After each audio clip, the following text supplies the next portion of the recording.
Who are these people? I got a little treat. I'm not going anywhere.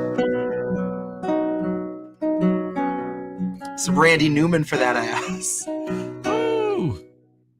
You got a friend in me. Red moon rising on the Cuyahoga River, rolling into Cleveland to the lake.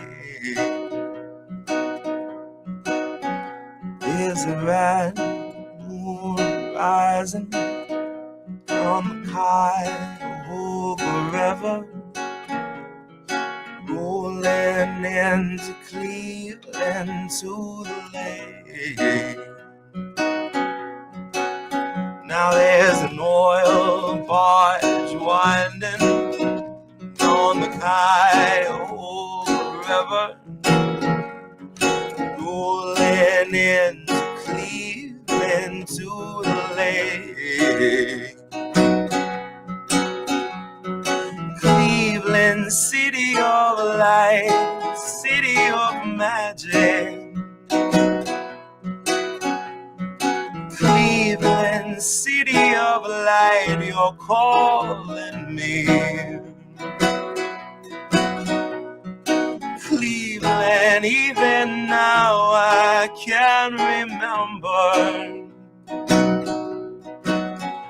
'cause the Cuyahoga River goes smoking through my dreams. So burn on, big river, burn on. Oh, burn on, big river, burn on. Well, the Lord can make you tumble. Yeah, the Lord can make you turn. God can make you overflow. The Lord can make you burn. So burn on, big river, burn on.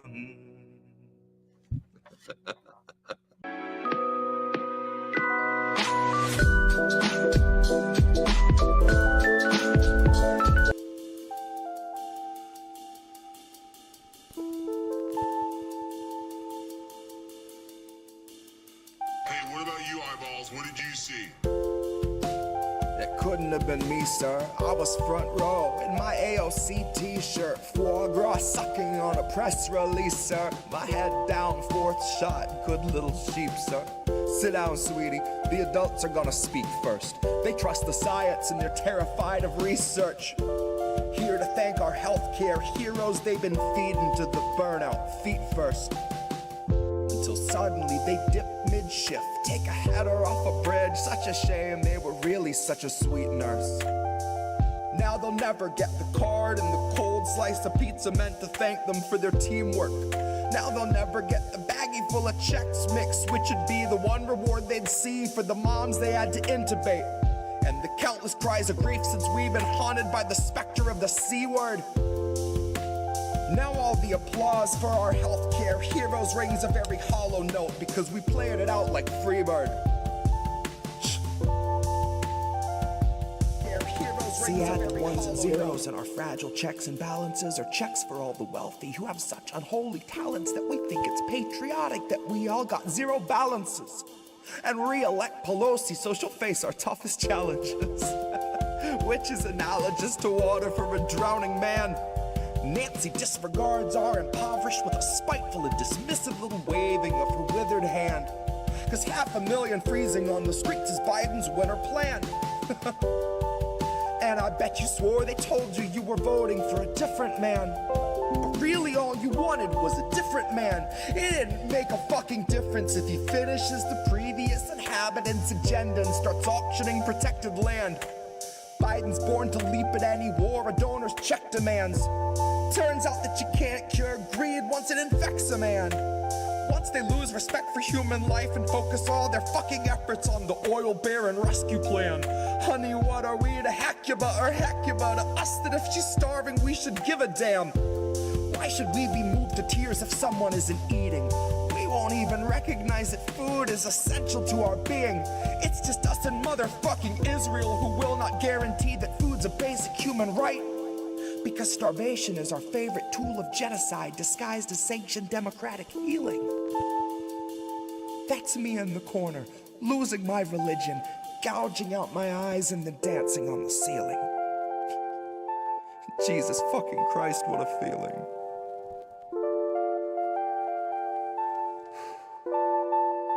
Hey, what about you, eyeballs? What did you see?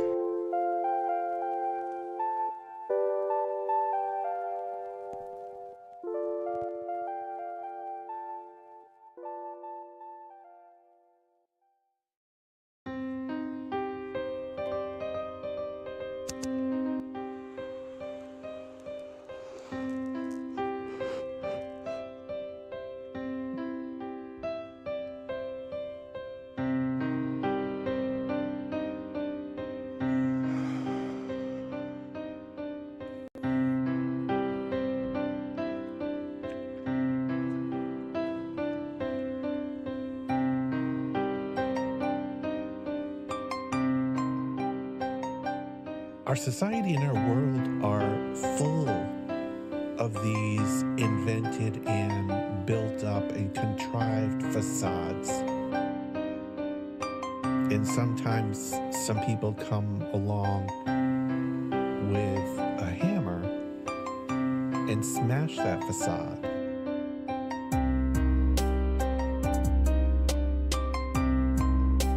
It's a brilliant, powerful hammer.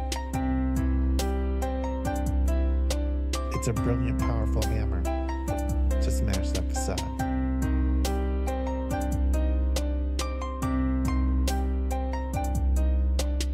It's a brilliant, powerful hammer to smash that facade. Welcome to the future. Shit where you please. The Wi-Fi's killer, but there's no more bees. So there's hardly any flowers, there are very few trees, and you'll pay $1,000 for some honey for your tea. But we got these awesome collars, mine's an Apple Model 3. It allows for better movement than the Tesla X Elite. It lets you customize the ads that it implants in every dream. And for premium subscribers, doesn't shock you in your sleep. But it doesn't stop there. It can analyze your speech, and if it hears disinformation, then it notifies police. It's a swift re-education, but it knocks you off your feet like your booster every 7th week. I faced the future boldly with 2 eager open eyes, and I picked a couple nuggets up that blew my fucking mind. Like you can taxidermy someone while they're technically alive, and they'll shine when it's election time. See, the Democratic voter base will pay them zero. Never mind if voting for the scarecrow is a vote along their party lines. They could stare into its marble eyes and claim there's something dignified. Unlike real politicians, this one doesn't need an oxygen or kit supply. But its function is the same as those who came before. The goals are never misaligned. It still spends all its working time performing pre-recorded fleecing sessions where it sugarcoats your slow and hungry genocide, while pouring billions into Nazi coffers, all the while selling you the story that we're moments till the MiGs arrive. So fuck it, ask Zelensky if he'll help replace our leaded pipes. Watch a fleet of Penske's show, stacks of bills in every size. Guess it only took a black sun and a couple Hiles. Honorary goose step and some Nazi boots a quarter mile, all while Biden sneers his sordid smile. I don't know what was in this morning's vial, but it makes him stare 1,000 yards through all the prompters and the cards like he can smell the nearest child. His eyes are wide and wild, wider than the grave in which another 1,000 families were tossed in as I typed until they rose up to the sky unceremoniously piled. Which sort of flies right in the face of all this network ticker tape where the American economy has superhuman vitals. And sometimes some people come along with a hammer See, I like to think my trial's gonna play like a recital. I'll denounce the world around me and accuse the most entitled, who weaponize their titles, whose pull is something tidal, who'd starve us all to death to best delight their blinded idol. So they might destroy the record, and I will never get to vinyl. So my word is not immortal, but it's final. It's a brilliant, powerful hammer.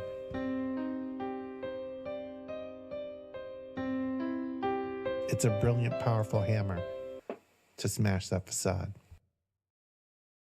Good morning, Sunday morning.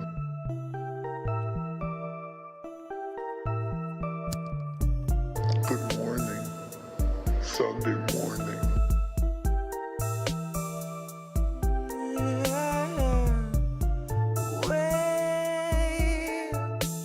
We're 40 Sunday mornings out from normal, and the world is not the same.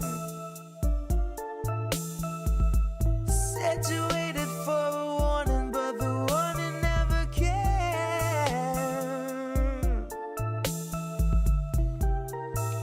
Don't shine a light in my face.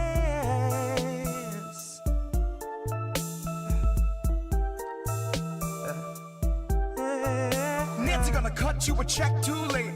2 years after your funeral's paid, 2 years after the grave, she'll be a little stronger for all of the dollars she saved. Watching you wake, watching you cling to your family slipping away. Watch her do nothing but pray. Watch her condemn the Republicans, take them to brunch and then shrug it away. Now watch us be outraged half of a day, then pick a new hero to face our leaders and think they could beat them, playing the game they played since Pelosi had real human blood in her veins.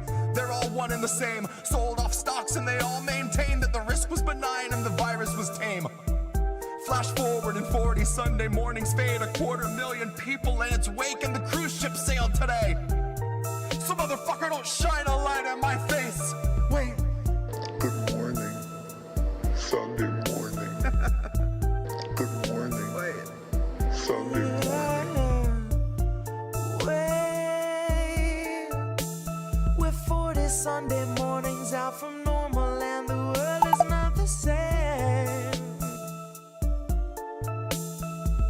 Said you waited for a warning, but the warning never came.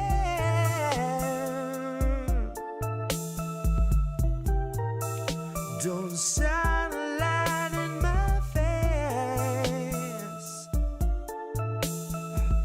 Said you waited for a warning, but the warning never. No, Indy left. What is happening here? To check out IndependentLeft.news. The Indie News Network. Indie Left News. Oh, hey, Indie Left. IndependentLeft.news. Great work. Indie Left News. IndependentLeft.news. Independent Left News. Shout out to Independent Left News. Shout out. Oh, what's up, Independent Left? Indie Friend Left. show. Thank you, IndependentLeft.news. The INN, Indy, you're wonderful. I think Indie was onto something. Independent News Network, Indie News. Yeah. What's up, Indie, over on Rockfin? Independent News Network, also known as INN. Indie Left News. I don't know if I would have made it through that 3 weeks without Indy, honestly. No, I was just going to ask Indy. A huge thank you and shout out to Indie Left. No, you know what we're doing? We're world building, Indy. Indie Left News. You were doing the INN recruiting. Indie News. Independent Left News. Shout out to Independent Left News. Check out Independent Left News. At Kennedy News. I see Indy's in the chat. Hi, Indy. Okay, great. Bye. Okay. Hi. Hi, everybody. What's going on? It is Sunday night. It's Indy. It's Reef. Reef's thing is off for some reason. I don't know why. I got to mess with this thing now. Okay. We're going to do it live. And we've got a guest here, and our friend Colin Radish Carter, a co-founding member of INN. How you doing, man? Good. How are you? I'm good, thank you. Welcome to How Do We Miss That? Long overdue. Colin is, again, he's been with us, and he's been a friend of mine in Discords and online since basically I started aggregating news 3+ years ago. And It's awesome to have him here on stream, and most of you guys know him, so say hi to Colin. I know he's been on Hardlands. He's on INN News with this guy Reef over here. Yeah, there is something really off about Reef's box. I don't know why. All right, your whole. Oh, I see. No, I see what it is. I need to go into this first of all there, and fix it down here. Zoom 3-box cam 1. No, that's right. So then I need to fix it in this one. I don't know. All right. But I do want to fix this because this is going to mess with us all night.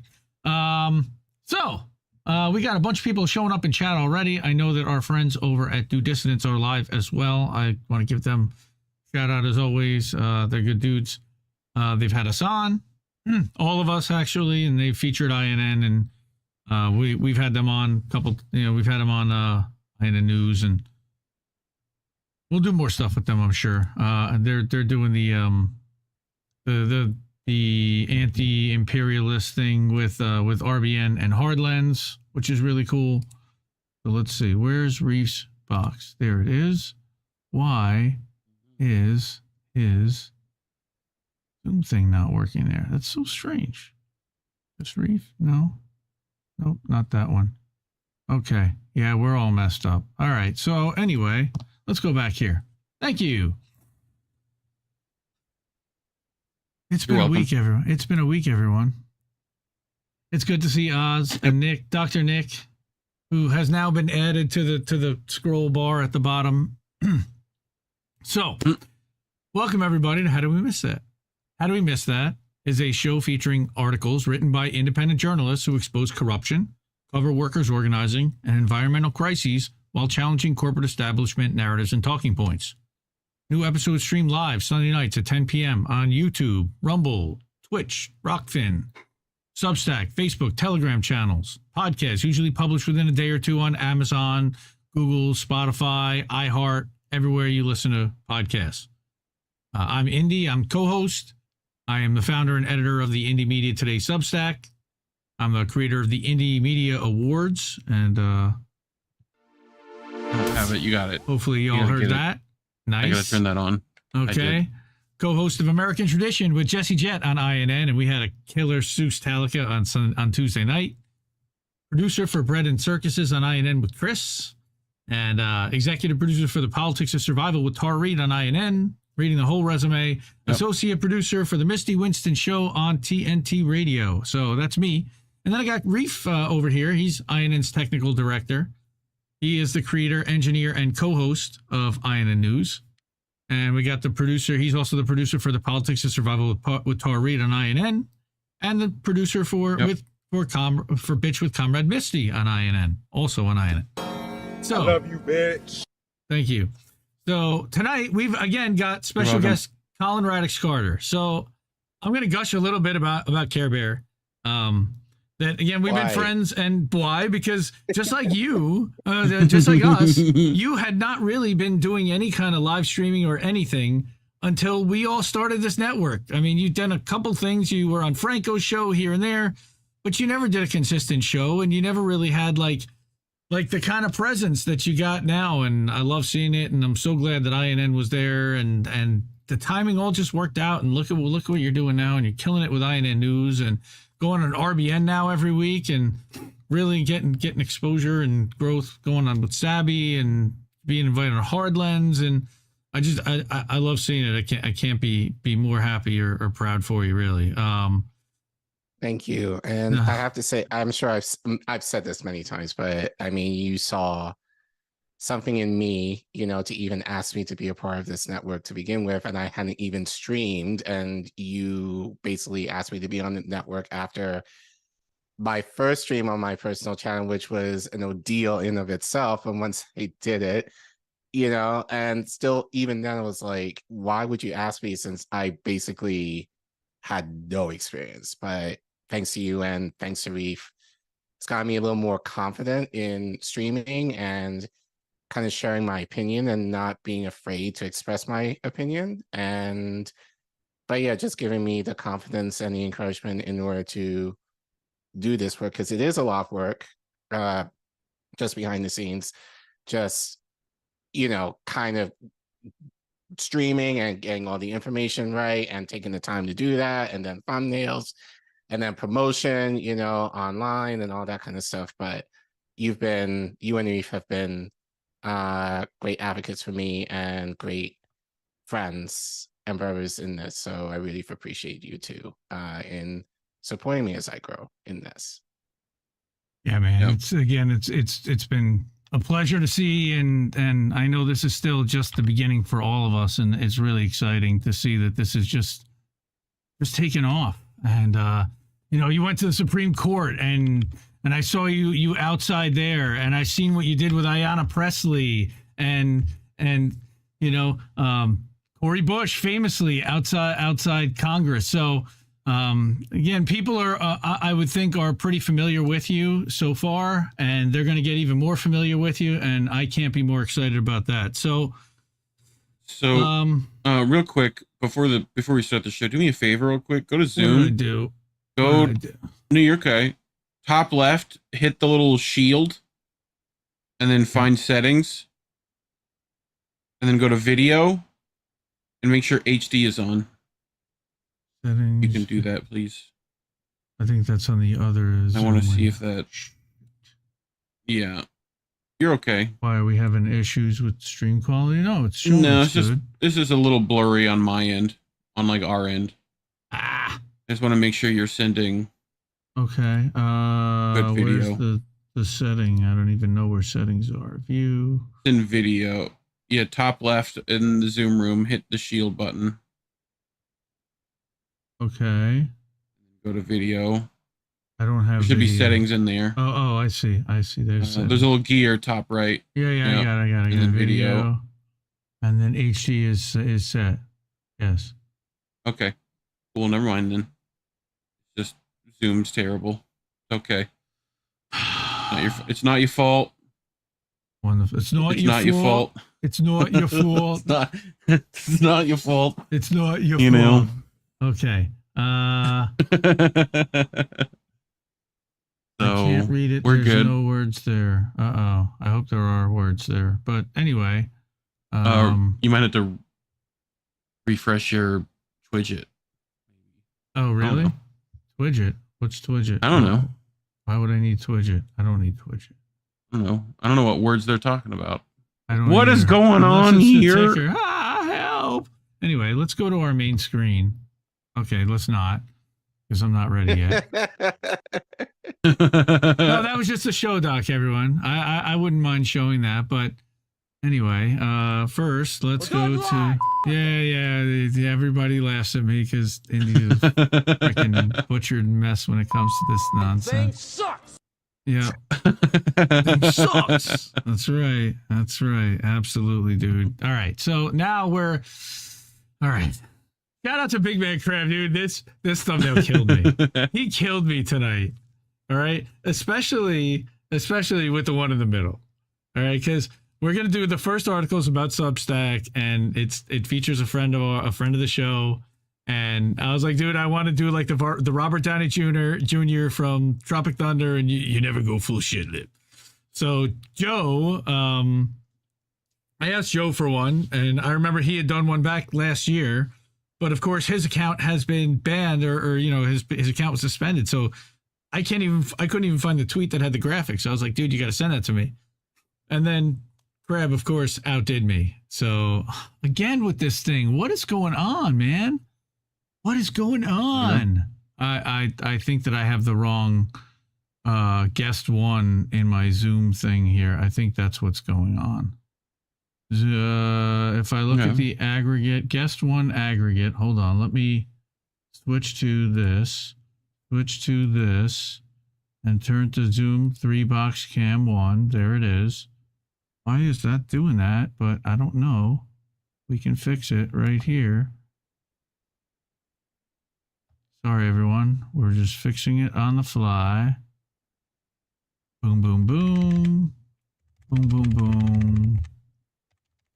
All right, so now that should fix Reef in the main screen, and now I'll have to fix him back in the three shot. Useful shot. That was nice. Okay, now Colin's all missed. Ah, Now you got to go fix that one. how did this happen? I thought you had stuff set for 3 people. Like I did. It worked fine last week. Literally, this is the exact same view that we have, isn't it? Yes, it is. Mm-hmm. It absolutely is. The same damn thing. So why am I all right? So on the same monitor and everything. Same everything in the same placement and the same everything. Yep. Okay. So let's go to guest 2 aggregate. Okay. And he looks nice. Oh, see now there. Colin, you went to see Jimmy last night, right? How was that? Talk about that. It was great. Steph was great. Max Blumenthal from the Gray Zone did a 15-minute set, and he was amazing. I told you guys before we went live, I think Max has a hidden talent for comedy, which, considering to me how dry and stoic he kind of is, at least how he presents himself, when he's streaming or whatever. Like, it was good to kind of see a little more. He definitely has emotion, but I always kind of think of him as like a stone wall. So just the idea of him, showing it, emoting, just emoting while he was doing his comedy was actually a treat.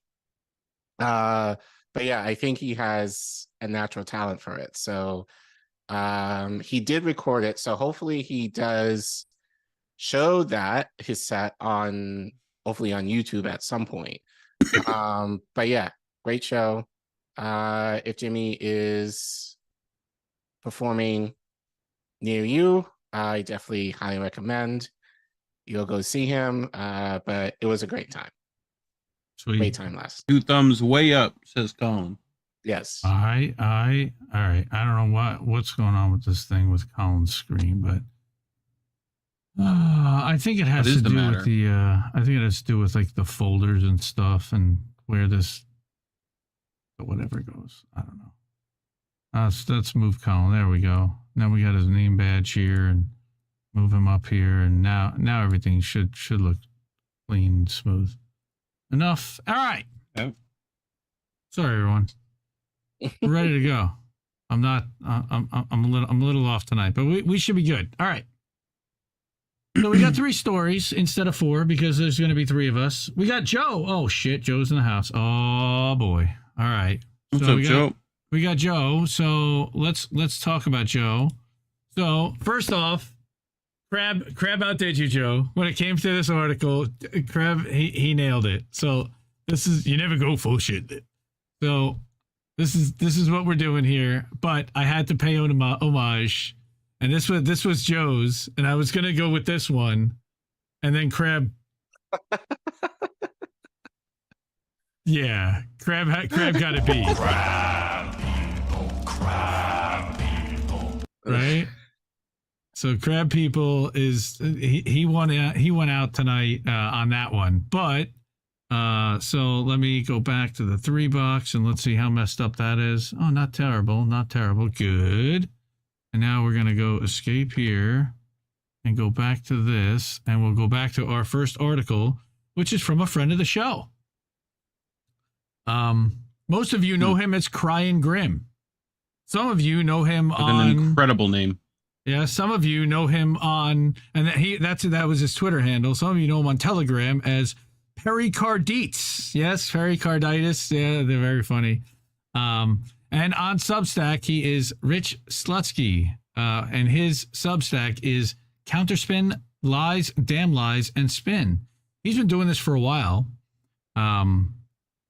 And so he wrote this article about the public square, and I thought it was really interesting because I'm a Substack fan. He is also really.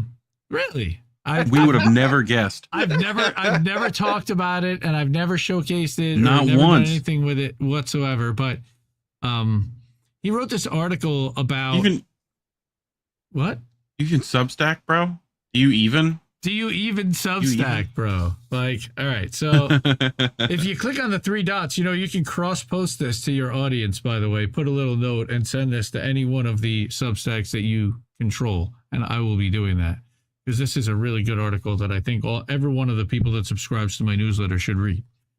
So what he's talking about is why Substack is stupid to make all the same mistakes of its ideological predecessors and why getting uppity with me or anyone else won't fix that problem. So this is an interesting little drama that happens. It's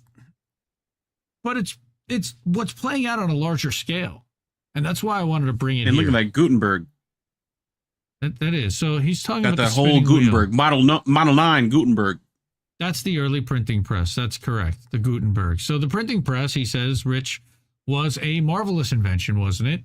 Clean, properly spaced text on demand, easily replicable with minimal tooling and knowledge required. All you realistically needed to do was typesetting, cranking, handing out of dictum.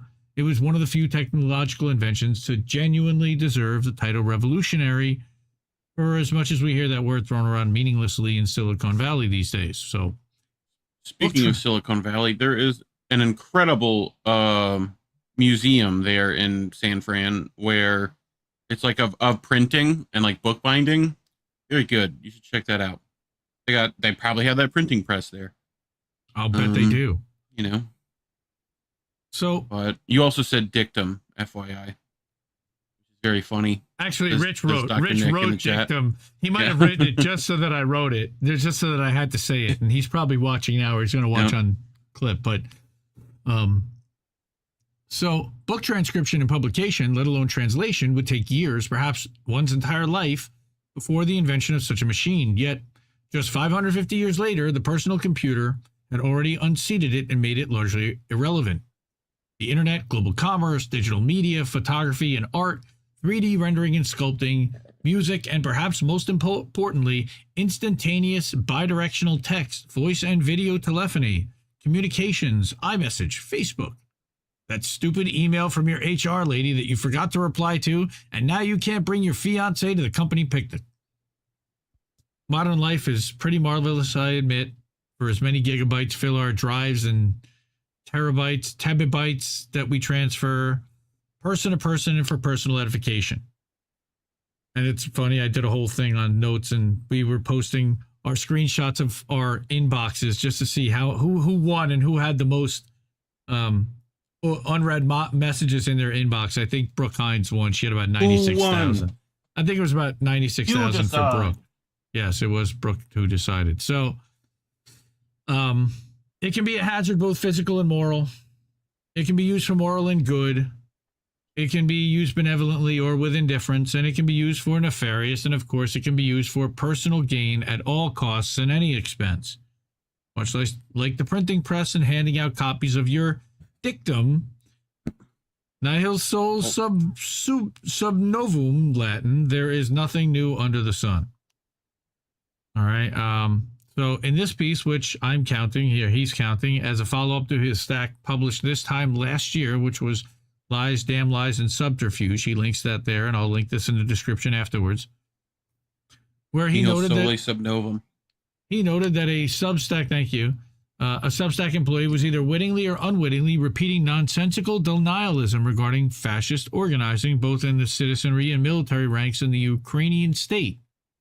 So now he'd like to tie that together with the year since, i.e. the events I think were notable here on Substack, the direction I see Substack ultimately taking in the years to come, why that matters to you, the end user, or iRoll Substack reader, the person reading this. What he's lamenting there is the word Substack reader. That's what Substack is focusing on as the people who consume the content on Substack. They're calling them readers. Readers. Yeah. I would call them subscribers. I would call them fans. I would call them more than readers because they do more than reading. I mean, it's like classically with the articles. I understand that because like that's what you're doing. You're reading. Right. You know, that's like classic article speak. You know. Sure. You know, riddle me this, reader. So like that kind of nonsense. Yeah, Rich wants to note that he's not a Substack employee, investor, or contractor of any kind. He has no business dealings beyond having a Substack. Likely story. Right, which is hosted there for free, gratis, With my very many thanks to the Substack team for what I see is nothing but a pleasant experience. Even the iOS app is up to par now. I have nothing but good things to say for more than a year now, and I'm thankful for the time and space to say the things I'm genuinely permitted to say here. Which is so sad that he even has to say that, but that's true. He says, I have social and speech freedoms here that are unrivaled by any other social media platform, and I cannot call enough attention to that. The fact that I feel comfortable enough to write this piece without fear of retaliation beyond maybe a snarky comment is remarkable. Please don't abuse my trust. And he's speaking to the people at Substack there. Please take this as a constructive, not destructive. I want nothing more than to see this platform succeed in a way Mastodon or Tumblr could never. And I want to see that, and I want that success to cement it as a market leader. But to do that, this is the headquarters for Substack. This is 111 Sutter Street, Wired for Sound. So he says, before we do that, Colin, I know you've done a little bit with Substack. What's been your experience using the platform? Have you looked at notes at all? Have you? I really don't use Substack that much other than for a moment. You encouraging Reef and I to, share our clips and live streams there. And then, obviously when we did our article on Chris Smalls last year, obviously that's what we used. Right. In order to share the load and write that article. I probably would use it a lot more, to be quite honest, but I think just with Facebook and Instagram and Twitter and TikTok, like it's a lot. And it's like one extra thing that you have to think about in terms of, and we do have a community that knows of who we are due to Substack, but I just don't think of it because you guys know I am very active on Twitter. That's probably the social media platform I use the most. Yep. It's just a lot to think of all those other things in addition to Substack as well. Hell yeah. It's a lot of time and a lot of, look, platform whack-a-mole, I'm with you. It's absorbing you have to, and again, you're on Facebook, Instagram, and Twitter. That's a lot. On TikTok, that's a lot to manage on its own. I feel right. you. Right. But I think really the other thing is, I think people know it mostly now as more or less blogging or like articles, especially for journalists who are they have a platform where they're able to do that. I don't think it's really a social media base that people are not really privy to, at least yet. So I don't right now. It's not quick and instantaneous like Instagram or Twitter, which I argue Instagram is more focused on pictures, and Twitter is kind of focused more on words. I think Substack is definitely a lot larger than Twitter in that respect, but I also kind of associate Substack as people who write on a regular basis, which I don't. I will write something of quality when I have to, but I generally don't. So I think that's kind of where Substack is not really as prolific compared to the other, because it's not, I wouldn't say it's easy, but I think it's definitely more of you being a writer. That is what I kind of consider it used for. And not everyone really likes writing in a way of writing like a blog post or an article or something like that. I think that's what it's mostly known for, that.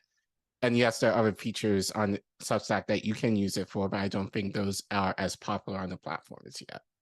Yep. No, look, most of what I do, I don't do writing nearly as much as embedding a video and sending it out to an audience. And I know you guys can do that, but and I push everyone to doing that, and I do it for everyone. And like every week when I'm doing these updates, I've got INN News in there. So even though you're not doing it yourself, you're on there anyway. So that's cool. So, but what happened with here on Substack on notes and what's been happening is, first of all, I've been talking about this, but access to the founders and to the people that build this thing, to the head of product, to the CEO, to the COO, and they're listening on notes and they're building out, publicly and listening to the user base and trying to adapt and build based on what they want, which is really cool. So what Rich is talking about is that when you have a business, you need the basics. So 7th floor office in Belden Place, cubicles, drones, copy machines, coffee machines, etc. Right, but you also need things like coffee, vision, courage, and respect. Coffee. Respect. We're coming from Jersey here. All right. RESPCT. So in his recent Substack post, the Active Voice episode with Hamish McKenzie, he featured the brand featured Taylor Lorenz of internet and corporate media fame, presented her as a serious intellectual and writer with authority. It reduced her harassment. It reduced her harassment and doxing of people to mere controversies on notes, and largely glossed over them, painting her in a very pleasant and not at all harsh light.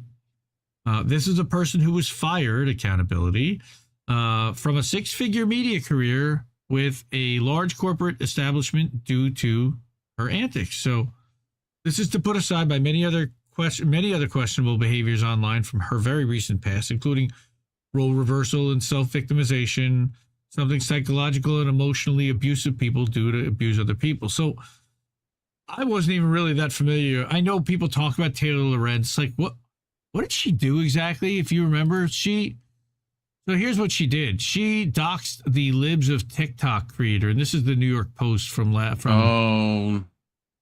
And then she went on the news like after that, being like, "I'm the victim." Yeah, yep. I remember this. Yep. So this was last April. All right. So broke down in tears on MSNBC, published an article, got fired, started a Substack. Apparently, it's not doing that great. But getting back to the article, so Hamish features her in a podcast because she's somewhat of a name, and he's going to explain kind of why. But so absolute shameful. One would think. What kind of vision does this portray to the likely investor? What courage does it take to feature someone who already had a globe-spanning platform and blew it spectacularly? What kind of respect does it show to the grassroots who have supported the website and have far more intellectual and writing clout to feature someone of that ilk before them? What does it say to the user base when the staff don't take this criticism on the chin, but instead lash out at the user base, going so far as to single out responses and use schoolyard ad hominem nonsense in order to deflect from the criticism? Is that a brand that's going places? And specifically, is that place the shitter brought to you by Pfizer? And hopefully not, because it's been one of the places that you could actually question Pfizer. And it's one of the most prominent places where I find people questioning and posting Pfizer and anti-big pharma science and the science of the testing and questioning what happened with COVID all the time. So I don't really see it from that angle, interviewing and platforming a Taylor Lorenz. I have my own angle on why, but I want to get through this and then we can talk about like kind of where this is, not just in relation to Substack, but all the platforms and who they seem to be pushing, amplifying. And it's happening over on Twitter. I mean, we know this guy Mario apparently has been like kind of buying followers or something. So, and amplifying himself. It's a me. Yeah, it's a me. Yeah, that's right. So you've got an old clip from internet. The internet is by no means short of good communications platforms with awful, questionable, or just plain dumb corporate teams. One only needs to take a short drive away from Sutter Street to the Meta campus or walk from there to Cupertino or Mountain View. That's headquarters, by the way, for Facebook, Meta, and Cupertino is Apple, Mountain View is Google, or Alphabet now. See the end results of such terrible mistakes from the street level. In the case of Meta, it speaks to lack of vision. Facebook and Instagram started with ambivalent intentions, connecting people. After a while, it became about monopolizing that user's information. And the brand soon after lost vision, consuming Oculus and finding itself in the metaverse quagmire, a place it's not even its own employees want to be. Giggity. Right? The lifestyle company, as Intel CEO Pat Gelsinger once called them, faces a similar vision issue. That's Apple he's talking about. But that's more about the cost and complexity of the damn thing. Their real problem, even for being the company with the biggest market cap in human history ever, remains a company that is too sure of itself and stuck in its ways. It has no humble. $3 trillion market cap at last check, per our brother Angel Rivera, who's probably in the chat as well. The bigger they are, the harder they fall. Go ahead and look at the iPhone range from the last 7 years and tell me about iterative, even if it's the best selling thing out there. It literally is pretty much the same device. It's just they've been upgrading the software better. You know, Mountain View was so obsessed with turning a dime and increasing revenue that it would gladly sell your grandmother to Raytheon as cheap labor if it could legally do so. It has no issue doing legally spurious things in order to profiteer and monopolize. Hell, let's go back to the Substack offices and just go down the hall to Turo, the company that lets you rent your car, yes, your car, to someone else. I hope we all know why that's a bad idea, just in theory. I know why that's a bad idea. Letting a stranger drive your car on some third-party weird insurance. And I believe Turo, is that the one that was only silver Audi A4s? One of them is only silver Audi A4s, if I remember correctly.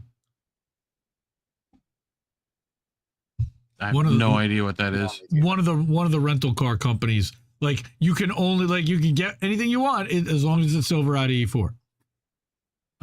Okay. Kind of like the old Henry Ford. So in the past month, since the Substack We Fund around and other funding ventures in Q1, it lets you rent your car to someone else. Gotcha. Right. Exactly. Kind of that's like dumb, but yes. Yeah. Well, the idea is it sits in my driveway for 90% of the time, but I don't drive it. Mm-hmm. It's like, what's that? The hotel thing where you can stay in the room that I have loads of boxes in and a mattress. Like Airbnb? That's it. Yep. Right? Like I've got a shed out back. I'm going to put it on Airbnb. You know? Right. So the company that Rich feels has struck a decidedly different tone to the one it held when he arrived in January 2022, or perhaps it became more bold in one that it was otherwise reserved about.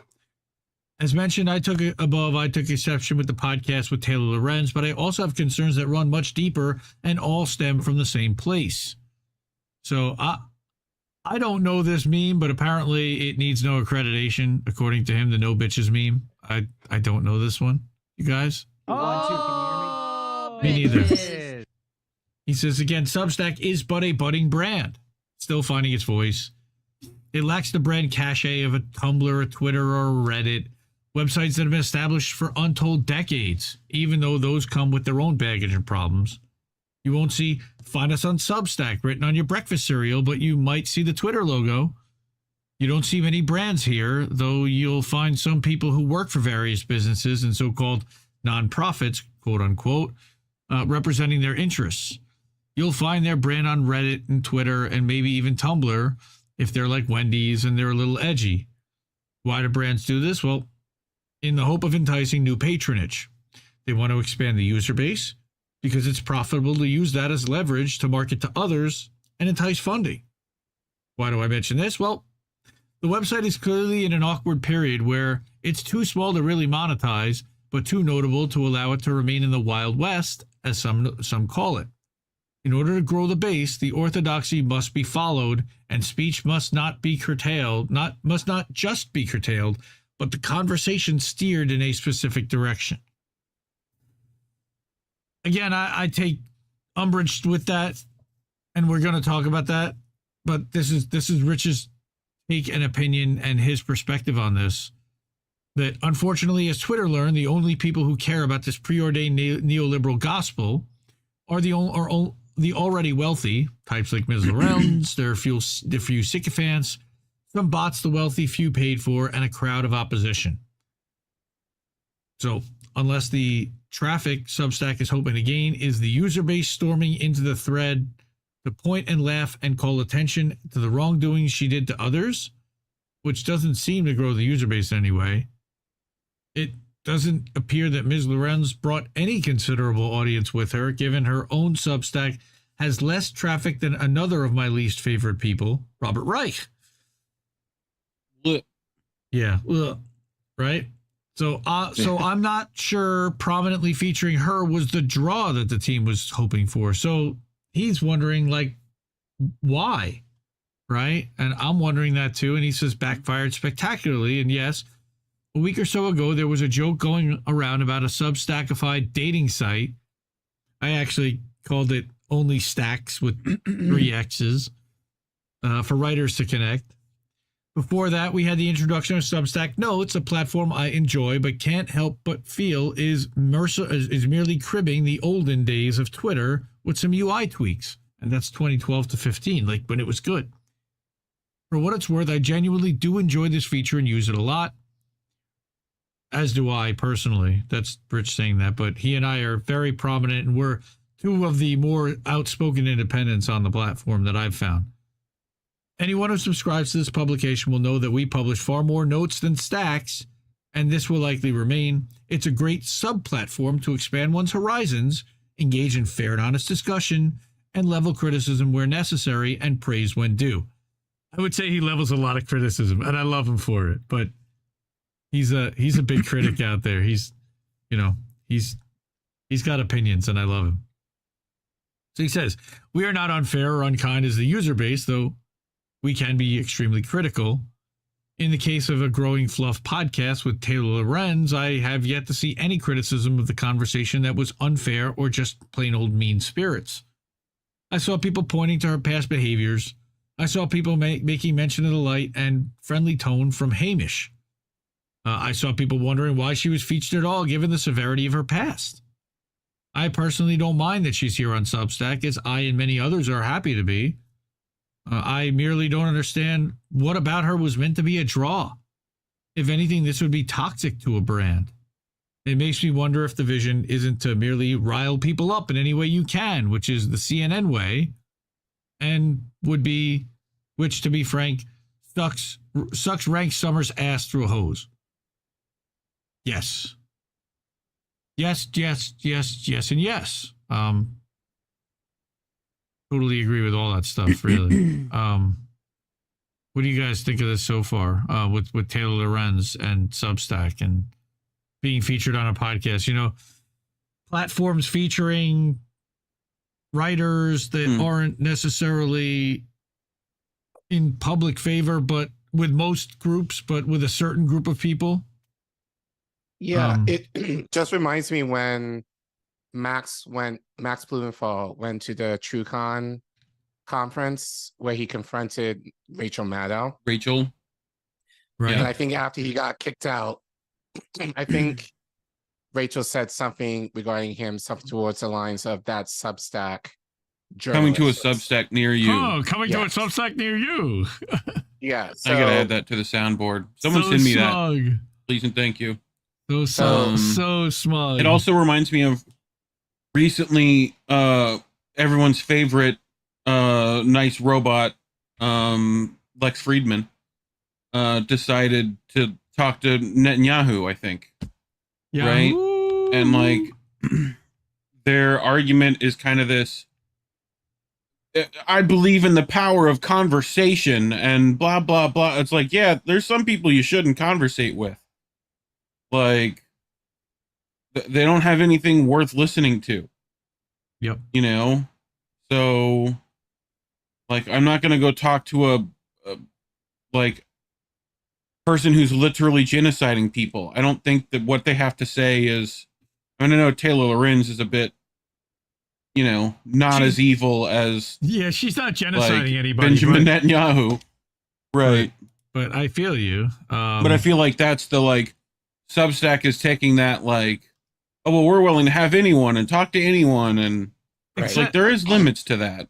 Yeah, which I feel like, given Rachel Maddow's comment to Max, it's viewed somewhat as a lesser than platform. Like it's a nobody platform. Like if you're not, it's where the crackpots go. Actually, it's worse than a lesser platform. It's where all the crazy people go. It's coming to a crazy person place near you. It's kind of like the new 4chan to them. It's similar to like Roseanne Barr right now. They're letting say all sorts of things, and when everyone's already written her off as some crazy lady who's on Ambien all the time, you know. So I just remember her grabbing similar to her how they did with crotch. Alex Jones. She sang the national anthem for the San Diego Padres and then grabbed her crotch and spit like she was a baseball player. And everybody totally did not get the joke. And they thought she was being totally disrespectful to America. And I thought it was great. And she got destroyed for it for years. Oh, it was so bad. Mercilessly. Also, at the same time, being canceled over everything that she should kind of know better. But, you know, whatever. He does it anyway. Yep, because she also has made a gazillion dollars in her life, you know, with the Roseanne show and doing all the syndication, and that doesn't make what it used to anymore. But that's why, interestingly enough, talking about that, the Hollywood strike that's going on right now supports SAG writers and all that stuff. Solidarity with the with everyone that's on strike and all the workers, because we love and support workers, and we're going to talk about workers later. Bert, let's go back to this for a second. Nate Silver, another one, 538 founder. So he left. We know got laid off by. He got let go by Disney, right? Substantially impacted 538. So he just wanted to post that again because he doesn't like Nate Silver, and I don't think a lot of us do. But just as things seem to be going well, often they can end poorly. So what I was going to say was, I don't understand why they need to feature this group of people. And I'm going to talk about exactly why I think they're targeting this group of people after we're done. But just as things seem to be going well, often they can end poorly. It's always such innocuous. It's always such innocuous things. Slow Boring by Matt Iglesias, receiving a Substack recommendation recently, was also nothing short of disappointing and depressing, though at least the title of the publication neatly describes the writings contained within. Slow Boring, yep. Iglesias was one of the biggest loudmouth neoliberal water-carrying trolls on Twitter from 2015 to 22. And only after things became so obvious with Joe Biden and his administration as to be unable to avoid it, did he have a change of heart and a coming to Jesus moment a la Peter Dow. Okay. Nate Silver of 538 fame was featured as well for his achievements in getting the 2016 election totally wrong and getting fired from ABC Disney. Robert Reich got a special purple check mark because his face turns the same color when someone mentions Donald Trump. It's a veritable, oh God, not them too, of neoliberal fuckwits. And while I welcome having Substacks and being party to this website, I question the judgment of featuring them on Active Voice over far more deserving people. And I think he might mention some of them. That I agree with. Yep. Right. So who at Substack is looking at the corporate media lanyard neck loser list and the DNC Services Inc. C- list after 8 years of media and political failure and thinks, yes, this is what's going to drive traffic to our website. It worked so well for Twitter and CNN from 15 to 22. We should give it a go. I want to meet this person and pick their brain for a while, because this is like betting on a horse that already lost, died, and was beaten to death by the betting public. At this point, tying your wagon to that brand is a surefire way to kill your brand and drive away any loyalty to it. Kiss of death, really. So, all told, aside from the jokes and cutesy quips and offhand remarks, I'm just eagerly waiting for the content moderation shoe to drop. It would be the last nail in the cradle-sized coffin. That would be the point where we exit this platform and find another space And I'm shocked that they haven't had the media's goodest boy, Brian Stelter, on the podcast, though I'm fully expecting that too. So that, again, is from our friend Crying Grim. So someone asked, so what do you mean that stupid email from your cousin that you forgot to reply to and now you can't bring your company thing? I can't figure out the bridge. So he explains what that means is that you and your cousin work at the same job, but he's in HR and you aren't. I guess this is very personal to him. He says, I reworded that to avoid any confusion, right? So anyway, that's a funny and a good thing. And I wrote this whole discussion out. I wrote this whole discussion and this whole response out, and then I went to look at something and I clicked somewhere and I changed the window and I lost everything I wrote. I wrote like 2 whole paragraphs about stuff. But so here's what I think is going on here. Why is Substack featuring Shitlibs? They've been making a play at Twitter and going after Twitter's user base that's exiting the platform, number one. Number two, they're also making a play at people who are looking to start writing and go independent from corporate media. And most of those people, because they're in corporate media, are shitlibs. They have a relatively big name, or they are a household, somewhat known name by some people, rather than someone like you or I or INN who is starting out from scratch. Well, and the main thing is, and unfortunately, shitlibs bring money. So it doesn't mean you have to go looking for that. No, it doesn't mean you have to go looking for that. But I think, unfortunately, and as I say all the time, doing the right thing doesn't pay you. Like, you essentially, depending on what you're doing or what industry you are, you have to somewhat sell out if you want to make yourself viable, unfortunately. I mean, this all sounds like excuses. Sort of. Like, they know that it's wrong, but they're doing it anyway because blah, blah, blah. Except that a couple things. First off, why are they not amplifying the writers and creators that have built this platform from the minute that it was created and have grown with it? Now, the purple check means that you have more than 10,000 monthly subscribers, by the way. That's what the purple check is for. So Robert Reich is one of the more prominent names on the platform. I think Judd Legume over at Bean Boy, I think he's an orange check, which means that he's got more than 1,000 or 5,000. So they've now put this tier system in place to tell you who the writers... If green check's not 420 subs, I'm going to be pissed off. Oh, it's definitely not. And I'm telling you right now. What if you get your 421st? Then what happens? Now... Well, I mean, it's just like, what if you get 10,001? Then what happens? No, it says it starts at 420. You get the award. You get the green check at 420. So you hit the next tier. So Chris is the founder, one of the founders over at Substack. And Grandmaster. For some reason, his note is not there. Oh, that's because that's not the right one. This is the guy. So he's over on notes, and I'm trying to find the note where he kind of lashes out. Here it is. So let me go back here real quick. Chris Best is the CEO and co-founder of Substack, and I am a fan, and I really appreciate how he listens, how he engages, and he has responded to every question I've asked him, liked posts where I've tagged him, shared stuff, and again, really appreciate the engagement and the fact that he supports people that are on the platform. I wish that he supported the little guys more publicly, but he said, I'll admit that I'm a bit surprised about how mad a few people got that Hamish had Taylor Lorenz on the active voice. I expected grumbling, e.g. about the Richard Hanania episode, and Richard also has been convicted, and he's really... But he said, I'm sad to see how widespread the I'm mad you talk to someone I don't like argument has become. It's not that someone I don't like. You're giving a voice and you're establishing legitimacy for someone who has doxed and not been reputable as a writer and as a journalist. So he says, thanks to everyone who jumped in to support the idea that it's interesting to talk to a variety of people, and also to everyone who just skips the episodes they don't enjoy. I'm proud of Hamish, and I'm excited for what's next. So that got some responses, let's just say. And here is Richard. I was not surprised either.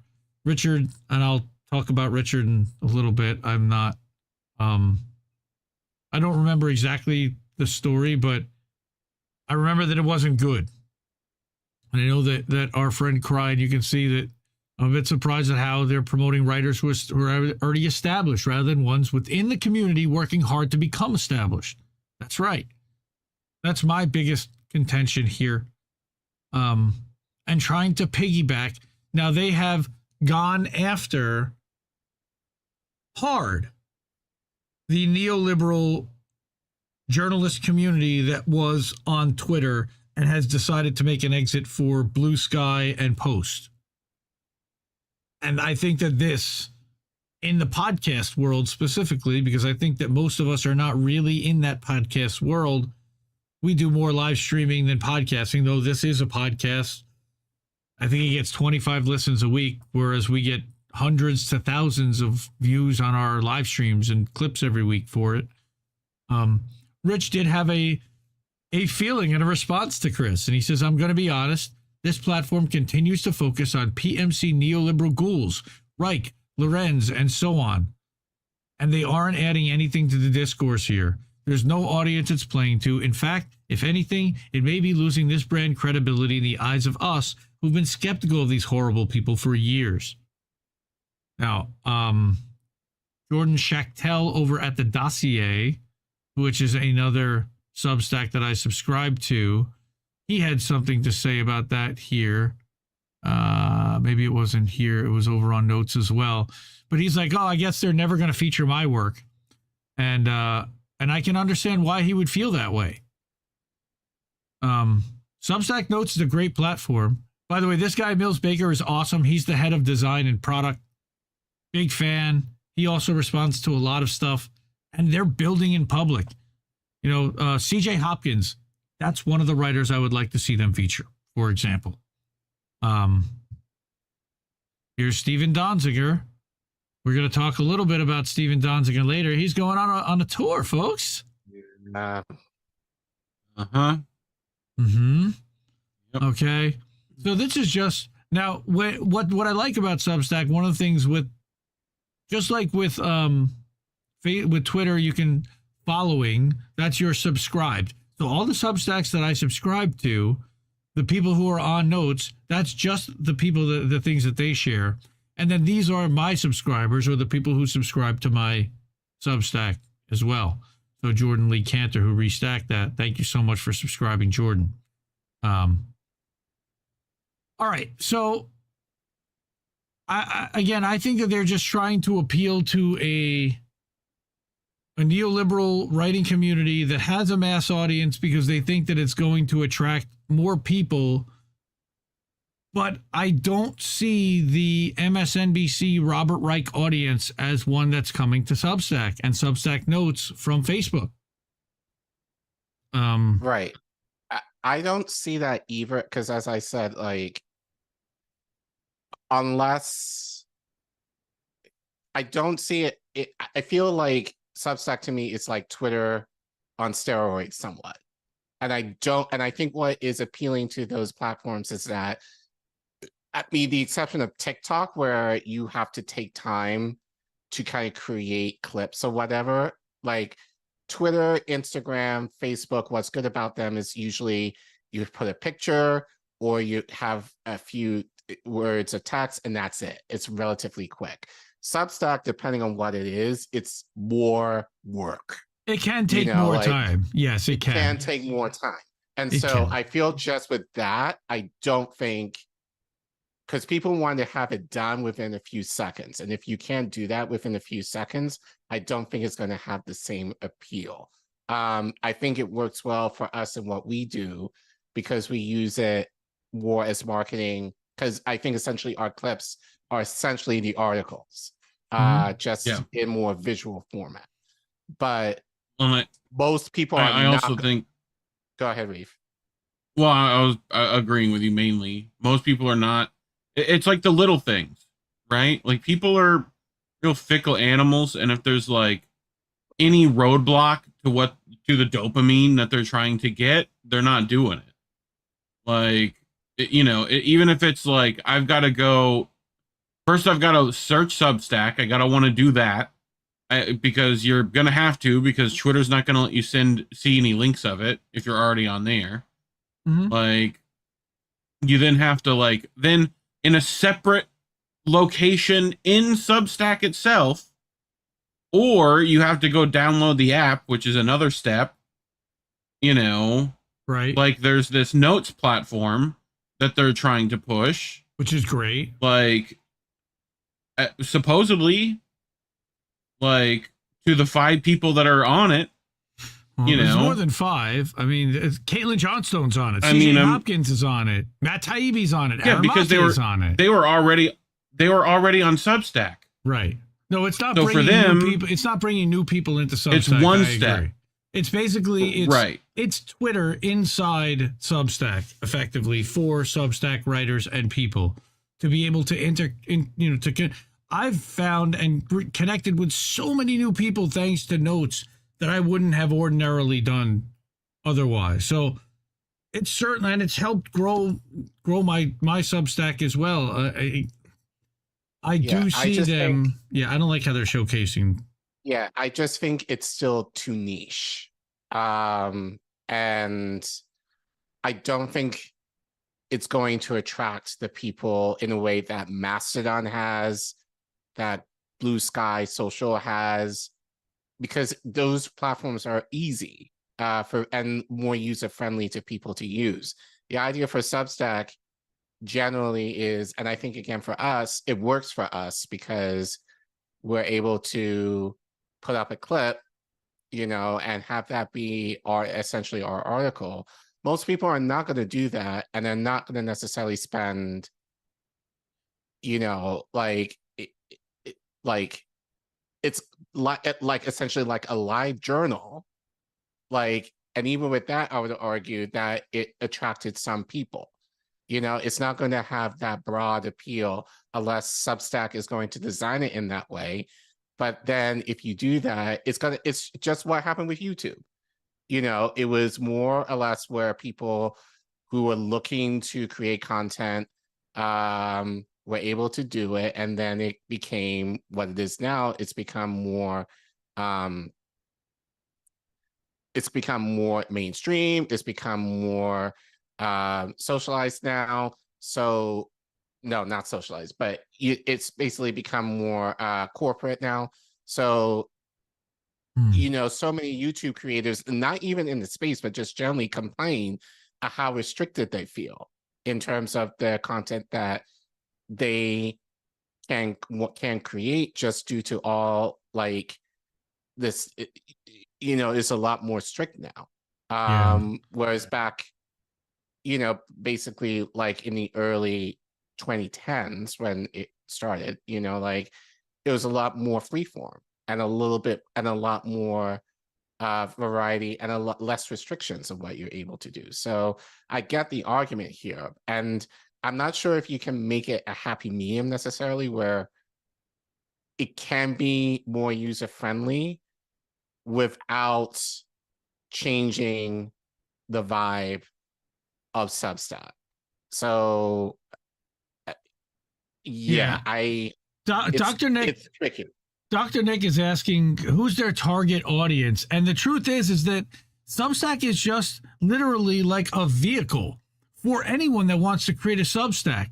So Aaron Brockovich and Popular Information have Substacks, but also Mark Crispin Miller and tlib, the Last American Vagabond.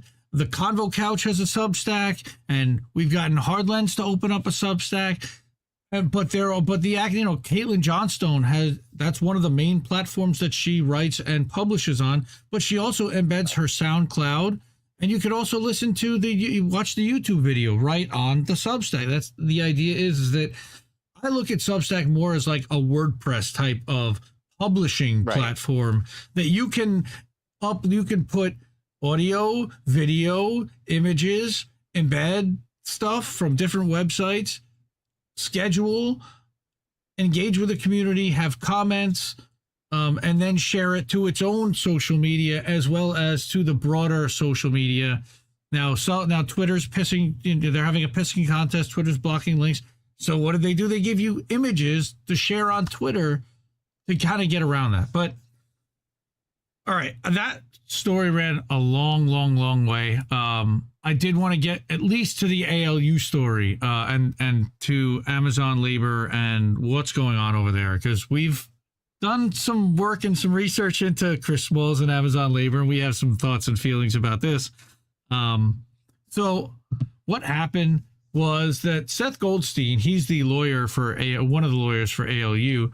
He published last week on Twitter, this was on the 12th, on I think Thursday, breaking news, Region 29 of the NLRB GC, or General Counsel, has issued a complaint against Amazon for their failure to recognize, meet, and bargain with Amazon labor to reach a CBA.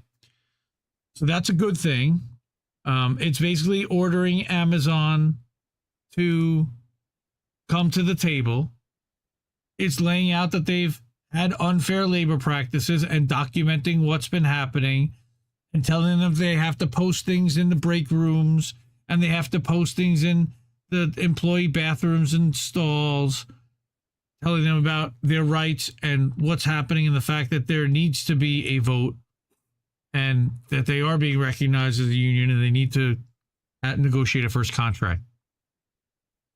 As a part of the remedy, General Counsel seeks an order requiring Amazon to bargain in good faith with the union on request for the period required, whatever that is. That's referencing a previous case, as the required bargaining representative in the appropriate unit, and all other relief may be just and proper to remedy the unfair labor practices alleged. So this is just establishing their guilt for a court of law.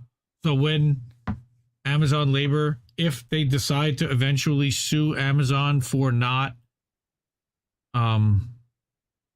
bargaining and not coming to the table to negotiate a CBA,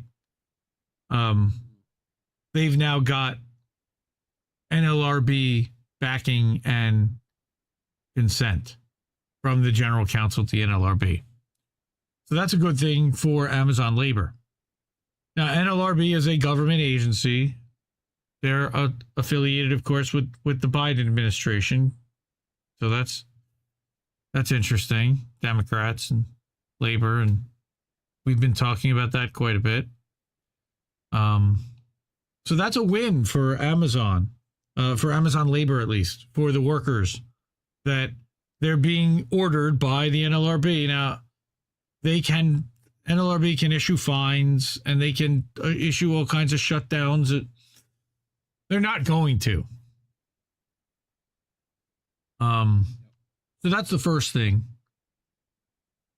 And then something else happened. Now, this is Forbes. I'm not a big fan of Forbes. I'm also going to feature Luis Feliz Leon from Labor Notes, which is a great publication as well. Most of the time, they do a good job. In this case, I felt like it was missing something, and we can talk about what it's missing. But he talks about the Reform Caucus that is rising and suing for elections in the Amazon labor union. Wait, what?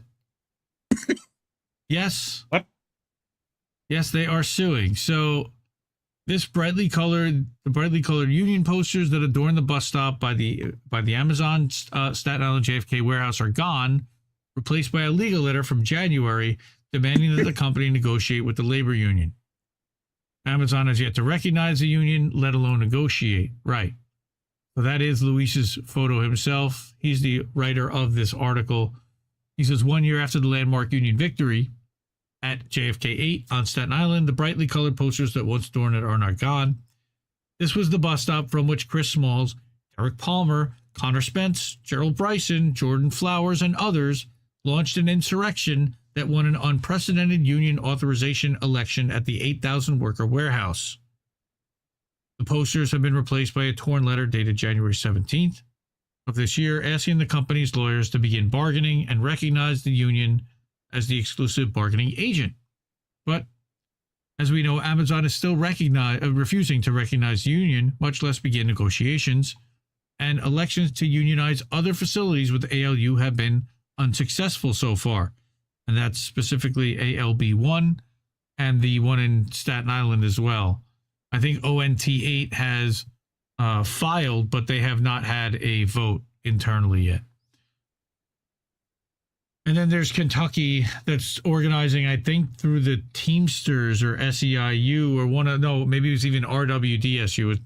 They're not doing it through Amazon Labor, but Chris Smalls is certainly hanging out and supporting them as well. I know they all protested at Bezos's mansion in Seattle about 2 months ago or so. So their other approach. Jeffrey Bezos. Yes, that guy. So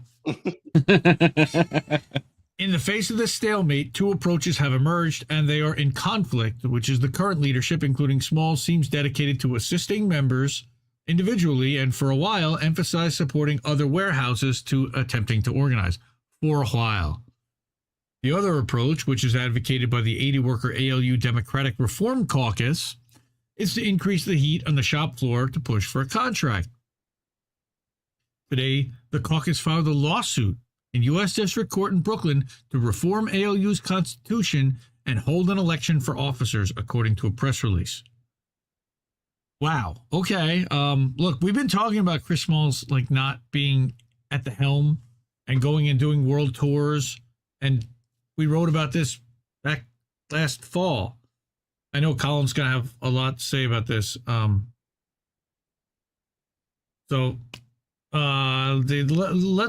me have you read. Let me read a little bit more about some of the criticisms of what they have to say about Chris, and then I'll let Colin go off. But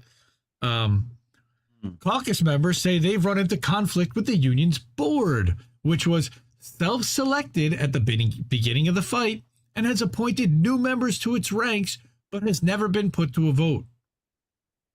Before resorting to a lawsuit, caucus members say they spent 8 months on internal efforts to reform the union's governance and hold elections for key leadership posts. How about that? 8 months. That's about since September, isn't it? Interesting. That effort was capped off by a failed attempt at mediation by veteran labor educator and organizer Bill Fletcher. The ALU board had agreed to mediation and even suggested Fletcher as a mediator, then reversed course and rejected mediation before it could begin. And Fletcher, who is a lawyer and not one of the workers, but representing the 86-person caucus that is filing this lawsuit, he says that I'm concerned that the apparent turmoil within the ALU board means that little is being done to organize the workers and prepare for the battle with Amazon. And he wrote that in a memo to the caucus and board after the mediation plan fell through. It is clear that the ALU's leadership must be reorganized and reaffirmed by the membership. That's about 8 months too late, but okay. The caucus characterizes the union's organizational structure as undemocratic and illegal, quote unquote. Members never had a chance to ratify the Constitution, they argue. The union was slated to hold elections after the NLRB certified its victory in the authorization election at JFK 8. That happened in January of this year. But the Constitution was amended by the leaders to allow for an election to take place only after the union ratified a contract. Why? That goal seems farther away than ever, although on July 12th, the NLRB issued a complaint against Amazon for its failure to bargain with ALU.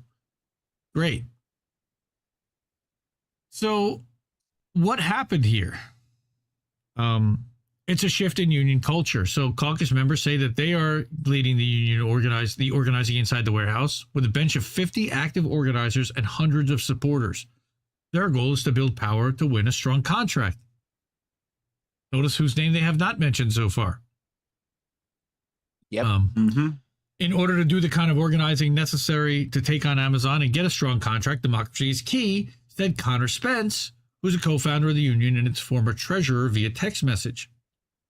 Rank and file workers need to be engaged, collaborating on strategy, surveying demands, and engaging in shop floor action. Most importantly, they need to have a say in who their leaders are. Yep. Rima Silla, who is one of 86 plaintiffs on the lawsuit and a member of the Reform Caucus, he counterposed that vision to what he described as a union whose leadership now kicks members out of its Wednesday worker committee meetings when they raise questions. Oh. Yeah. Eventually, meetings became bi-weekly, and then in May, they stopped altogether. They weren't getting the quorum, which is 10 active workers. They couldn't even get 10 active workers to show up. Instead of going to membership meetings, he said workers started going to the bus stop. So, and Silla, who is an immigrant from Liberia, worked the night shift in the lead up to the historic election at JFK 8. He was key in organizing the yes vote among African workers. He used to teach high school economics and world history at a private school on Staten Island, but lost his job during the pandemic and came to Amazon to support his wife and 4 children. Oh, God. Silla said he's been taken aback by the level of disrespect and yelling aimed at rank-and-file union members by the union's leadership. Level of disrespect and yelling aimed at rank-and-file union members by union's leadership. Yeah. He said, Amazon never respected us, but one of the key principles of ALU's scrappy organizing culture was that the union, by contrast, did show respect, or did for a while. And again, this is Mr. Silla speaking. He says, we created our own culture, and here's what Chris had to say. And this is where my argument against this whole thing is. Put some respect on my name. That's as far as Luis is willing to take this. He doesn't criticize any further. He doesn't say anything. You'll see. But now he has Chris's rebuttal. We created our own culture, said Smalls, at a People's Forum event last year. He didn't ask us. I've got a phone number. I now am going to be calling this week to ask for a statement. I don't know if I'm going to get one, but I have a cell phone number provided to me by their lawyer. That he's the person to talk to ask about this. He says, last year, Amazon has its own culture that's run completely on metrics, numbers, with no human interaction. We interacted. We brought a human aspect to it. We cared for one another. We showed the workers every day that we cared for them. Even if they disliked us, we didn't argue. We didn't sit there and get into fights. We stuck to the issues and built off that commonality. Yeah, that's nice, Chris. That was last year. Well, no, it's not exactly a lie, but it's just not what he's doing anymore. It's what he did. No. It's what he did. Right. At the beginning, yes. You can argue even back, in 2020. Yes, you did that then. The question is, what are you doing now? Like, Did a full 180, crazy. All right. So even the People's Forum itself, by the way, the People's Forum itself is problematic. Goldman Sachs funded with a $17 million grant in 2019. Completely suspect, guys. Like, it's a front for them to run PSL stuff. What's his name? He's another one of these respected elitist lefty guys with a V. I can't think of his name now. Indian from India. I can't think of his name, but anyway, so Connor Spence describes the union's current orientation as servicing the members. Workers see the e-board and staff as the union. He said via text messages, everyone is appointed by the board, from stewards up to officers, and there's a huge emphasis on offering things such as connecting people with a workers' comp attorney, rather than having organizing conversations, identifying issues, recruiting leaders, and organizing shop floor actions. He said the shift began once Evangeline Byers, who was a former officer at TWU Local 100, became the union's director of organizing. Byers told the New York Times in March that having an election would be pointless because the reformers would win. Is it going to be democratic? No, she told the Times. Connor and them are just going to come into power. And I've heard a couple people say that this is sour grapes of people that say that they just want to see Connor running the union. Here, Gerald Bryson, another one of the co-founders, also argued that the reform push is about Spence, telling Labor Notes that this whole coup was about Connor Spence being in charge. They'd rather tear it all down because Connor isn't running it. Pointed to a December membership meeting where caucus members walked out. Somewhere along the line, they lost that mission that the union is about the people because they left and walked out on us. They abandoned their posts. Again, there's a lot of hurt feelings here, but here's David Desiree Sherwood, who joined the union last June, and he said that members walked out of that membership meeting because Smalls had presented an illegally changed constitution. There's a reason why they walked out. Gerald Bryson, we were told that this is the Constitution now. We're not allowed to vote on it. I mean, these were his words exactly. If you don't like it, there's the door. Quote. Wow. Yep. Wow. Incredible. Pretty much. Bryson also invoked the racial composition of the caucus that discredit what he described as 7 white people in a majority black workplace. The lawsuit filed today has 86 Amazon workers signed on as plaintiffs, and, quote, according to Sherwood, who is Filipino, the majority of the people who walked out during the December meeting were people of color. Also, the caucus, as it currently stands, is extremely diverse, so it's a claim that really doesn't have any merit. Bryson questioned the wisdom of even having a caucus because caucuses are formed when you have a contract and you want to change things. And at the end of the day, what? Go ahead. Okay. No, I mean, who doesn't want to change things in the union? Right. Isn't that kind of the point of, okay. So he says at the end of the day, unions are supposed to be democratic organizations that make sure workers have their voices heard. That's Sherwood again. And we're not seeing that in the slightest with how things have been operating. He says he's a huge supporter, right? He's a huge supporter of the caucus and the movement to have elections and let people decide democratically who they want to lead the union and lead the fight against Amazon. I feel that's fair. Chris hasn't worked there in 3 years, man. Over 3 years. He was fired in April of 2020. He's never gotten his job back. They never hired him back. They never gave him any kind of back pay. He hasn't worked in that facility. And I believe he's not even allowed on the grounds at this point, which is why they have to be at that bus stop, by the way. So asked about the failed mediation, Bryson said that the problem was that Fletcher set the ground rules and decided who could be part of the effort. Co-founders Jordan Flowers and a former JFK worker, Tristan Lyon, who we covered a speech of his last May, they couldn't be involved. According to the caucus, the only people excluded from mediation were ALU staff, and the sticking point was their demand hold a leadership election. Michelle Valentin Nieves, who was the ALU's vice president, she directed all questions to one of the union's attorneys. Guess who? Seth. Who then directed me to Chris's cell phone, by the way. So the next question was, did you really win?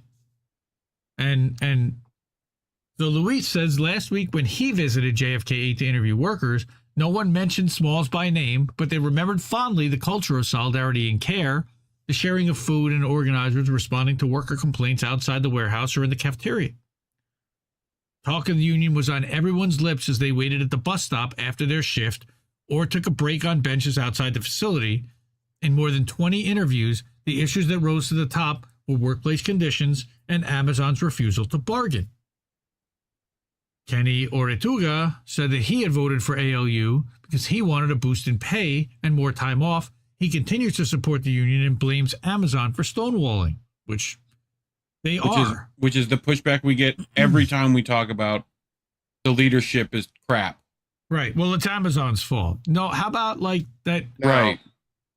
Billionaires have got to go, and protesting outside Bezos' mansion and doing world tours to Cuba and Greece and England to show solidarity with other people while you're not organizing and doing the things that you need to do here. Ain't it, pal? It's just not. Unity doesn't represent what you're against. It represents what you are for. Thank you, Kwame Ture. Thank you, Colin, for bringing Kwame into this whole discussion, by the way. Hated it. Amazon is trying to play down the efforts of the union, is what Kenny said, that Amazon's big and they'll resist us as long as they can.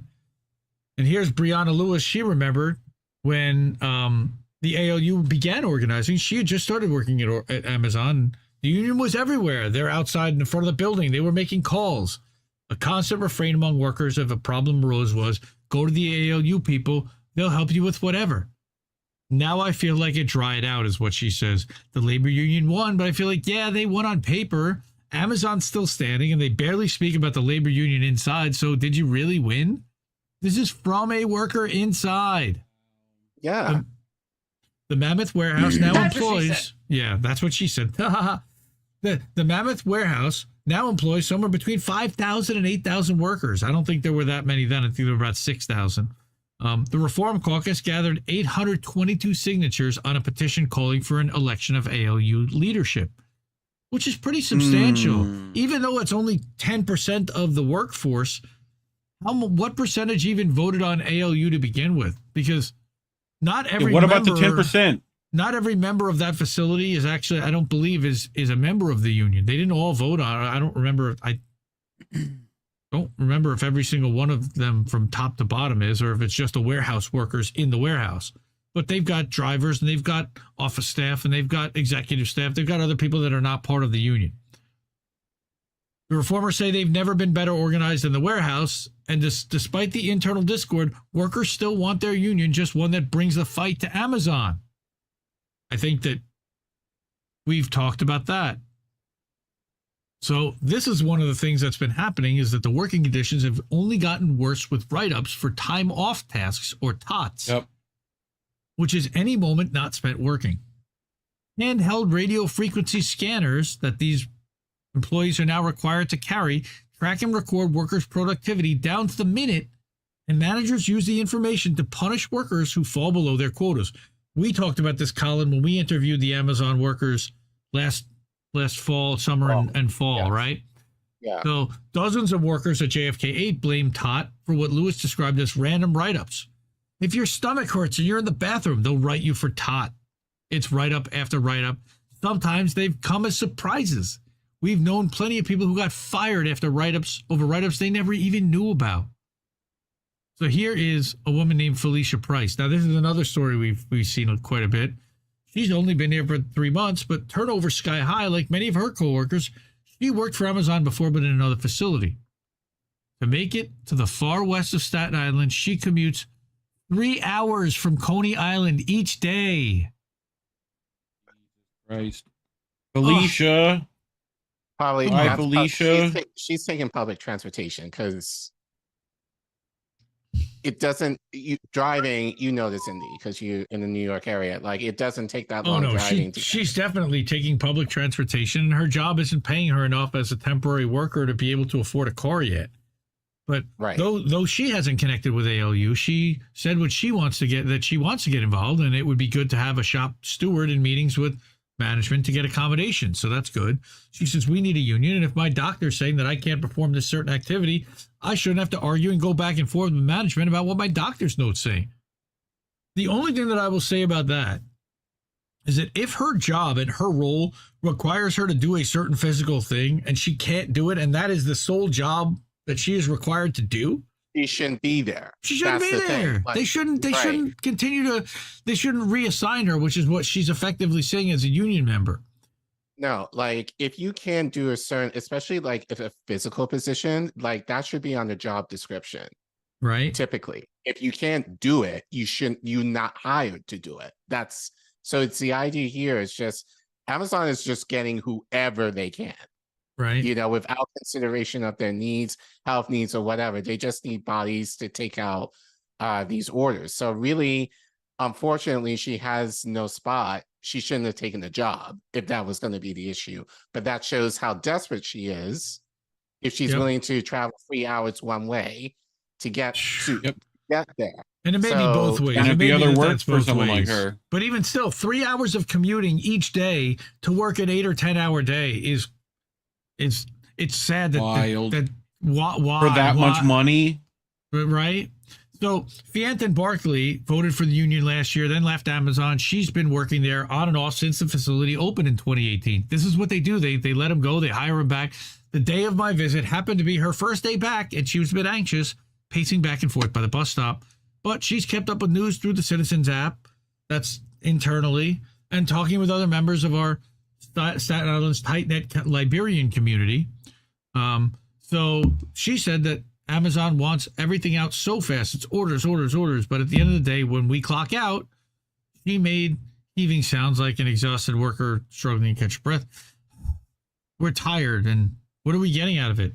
You see me in my scrubs, she asked. I'm coming from a whole other job, and it shouldn't be like that. I should be able to stick with just one company. So this was she's working 2 jobs. 2 jobs. Shout out to Luis. I sent him a DM and thanked him for writing this article. I think he went soft on Chris. I think he just put Chris's one statement in there and let it go at the criticism and put a lot of counter narrative to it. But here's what's going on. Go ahead. Go ahead. So here's more to the story. And now we know the rest of the story. Thanks to Big Mad Crab, I believe, who put this in the group, in one of the group chats. CPUSA, this is Rainier Shea. The front group that sued Amazon is run by and led by CPUSA. Communist Party USA. That's really interesting. Right? So congratulations. You played yourself. Right? So the argument of the ALU Democratic ALU DRC, the CPUSA-led group that's suing Amazon at the same time as a strike, is simple. The union's leadership has been picked unilaterally, which they have, and the caucus seems to make the election of another one possible. We're not saboteurs, argue those on the CPUSA side. We only want more democracy within the labor movement. If you've read Lenin's What Is to Be Done, you may also be getting reminded of a certain part of the work, the part that exposes the true intentions of those who try to do things that harm the proletarian movement under the guise of supporting dissent and open dialogue. So he thinks, first of all, and let me explain what's going on here. It's a whole Marx thing, but basically he's saying even theory, bro. You even theory, and Himbo would love this article, but why is CPUSA using the Trotskyist tactic of creating dissension for its own sake and trying to debate everything all the time? Because that's how it can sustain its opportunist project while it undergoes a terminal decline in its organizing presence. So this is crapping on the group that is bringing the suit against Chris Smalls. Not saying that they're not democratic, that they're not Democrats enough, but that they are that they're just wreckers, that they're only doing it to be obstructionist and to cause dissent within the ranks to keep people, I don't know what. But, you know, again, the feds are glad to assist. He's of course, if they're not taking, he's basically accusing these people of being feds or aligned with being useful the feds. Idiots or feds. Right. Okay. But when they talk about the need for a democratic labor movement structure, their aim is to lead the movement into the marsh, as Lenin said. And in this case, the marsh looks like a scenario where the Democratic Party solidifies its control of the avenues workers are using to try to fight for their rights. So he is saying that, and yet that's not what's happening with Smalls. Like you're not applying your theory to any of the Trotskyite leaders at the top of this thing already. First of all, he calls himself a Marxist. But if this union's leadership is dictatorial, it's dictatorial for a good cause. Okay. Protecting the labor movement. Yep, literally. Okay. What? Yes. I read you the line. This reminds me, and I said this in a tweet, reminds me of what Sagar said on a clip that on Breaking Points. He was like, Joe Biden, like he found it refreshing that Joe Biden was actually being like toxic verbally to his staffers because it shows he has passion. No, it doesn't. It's what I get against Trotsky. I got nothing against Trotsky. I got something against the people that seem to support Trotsky. The Trots seem to have a problem with us as independents for whatever reason. Whenever we have a real issue, and it's the ones who go absolutely over the top and over the line and then decide to make a major issue. First of all, guys, we're nobodies. We are absolutely powerless with no influence and a tiny little YouTube channel. Why anyone would be mad at us for anything is hilarious. For anything that we write, say, think, or do. But on top of all of that, for whatever reason, it seems to be the theory bros who are into the trots. That's who seems to be the ones that get triggered by whatever we want as far as freedom, some modicum of freedom, but we are certainly socialists. We want to see co-ops. We want to see workers owning the means of production. We're not theory bros. I'm we okay live in the with real world. full commie shit. Right? Like, I'll try it. No, it's fine You know? to be. It's fine to know theory, but if you don't apply it, then it's useless. Yes. So these are probably people who are just reading the books and basically pointing fingers and being like, "You need to do it this way."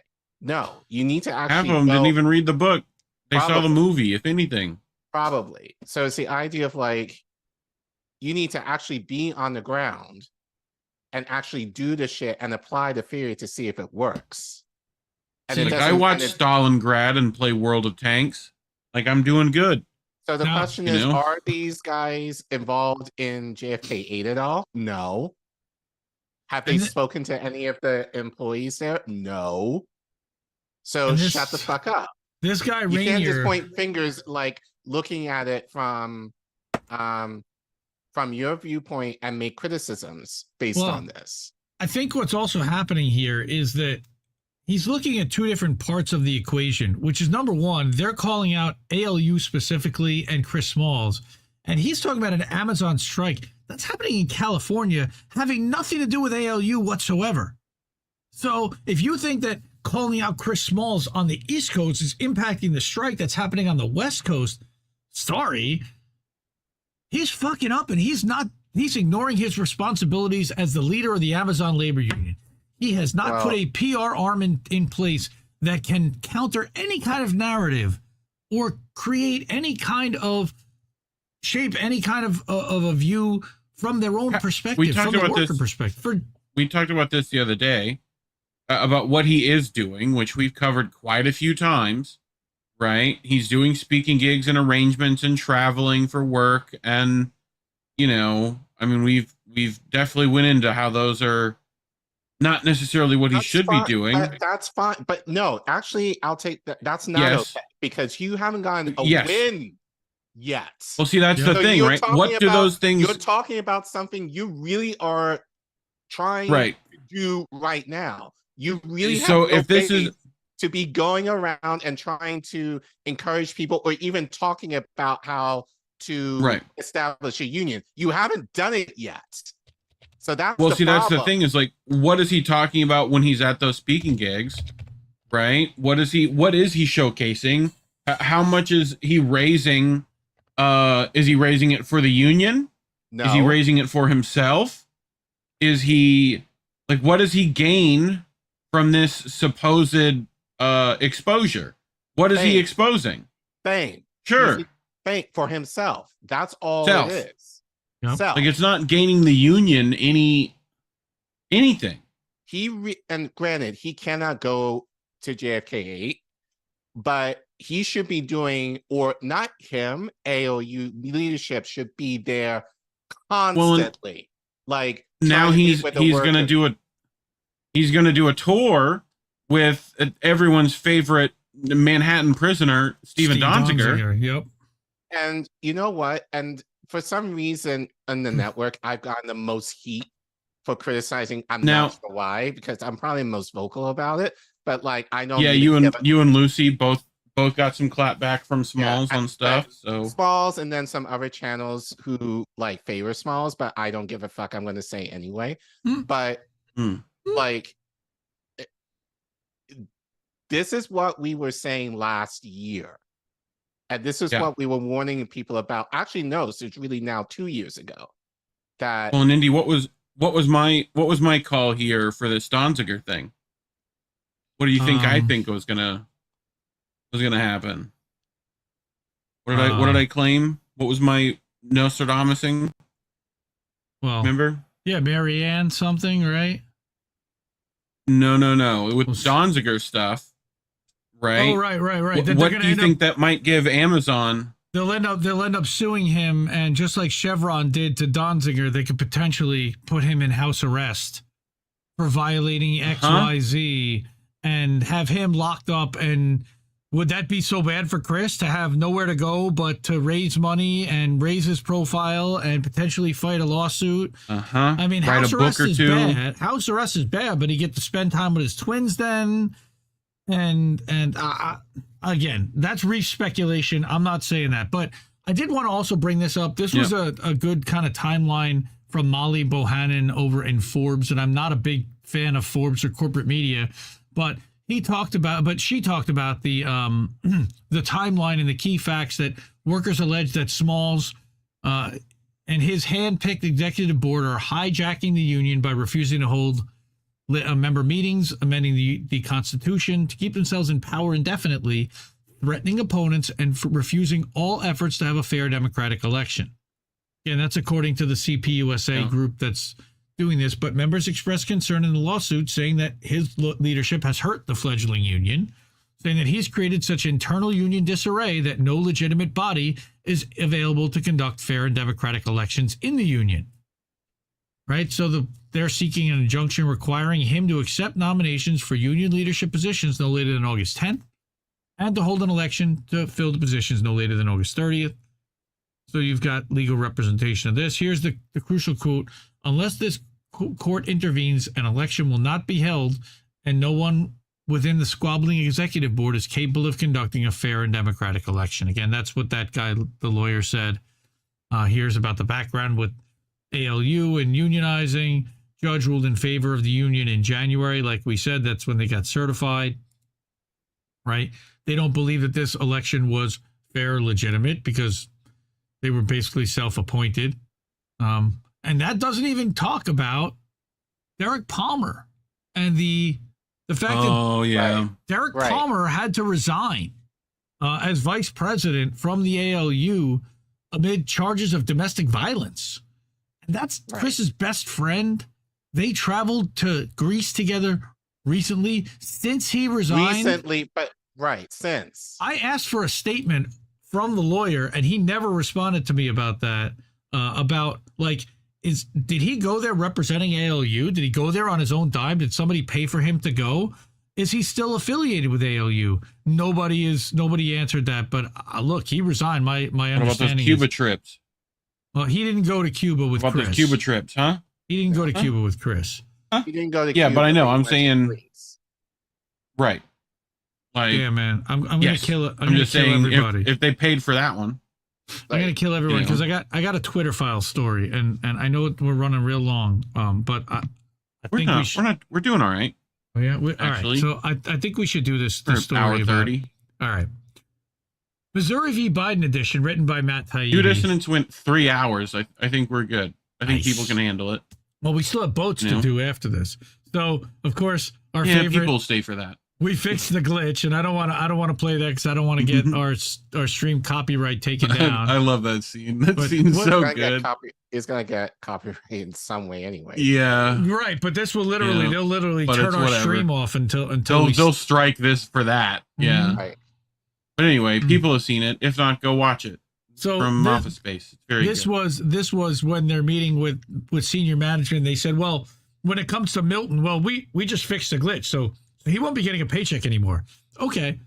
So Matt Taibbi says that I know I said I wasn't going to do this, but since I'm persona non grata on Twitter these days, and this material needs to get out in the wake of the ruling in the Missouri v. Biden internet censorship case, I'm invoking a political necessity exception to post Twitter files emails that may be germane to the suit. What do you mean? If the attorneys general who filed the case are reading, there's a lot in the files pertaining to the lawsuit's named defendants, plus a few items, some examples below, pertaining to plaintiffs. This is in Missouri v. Biden. A far larger amount of material seems relevant to the broader argument of the case, i.e., that companies like Twitter feared regulation and made content moderation decisions with this in mind. For the purposes of this article, I mostly let those docs out. What follows is just a small sample of other emails and documents pointing to the censorship enterprise, or what we've been calling the censorship industrial complex. To recap, and here's what the hell's going on. What is Missouri v. Biden?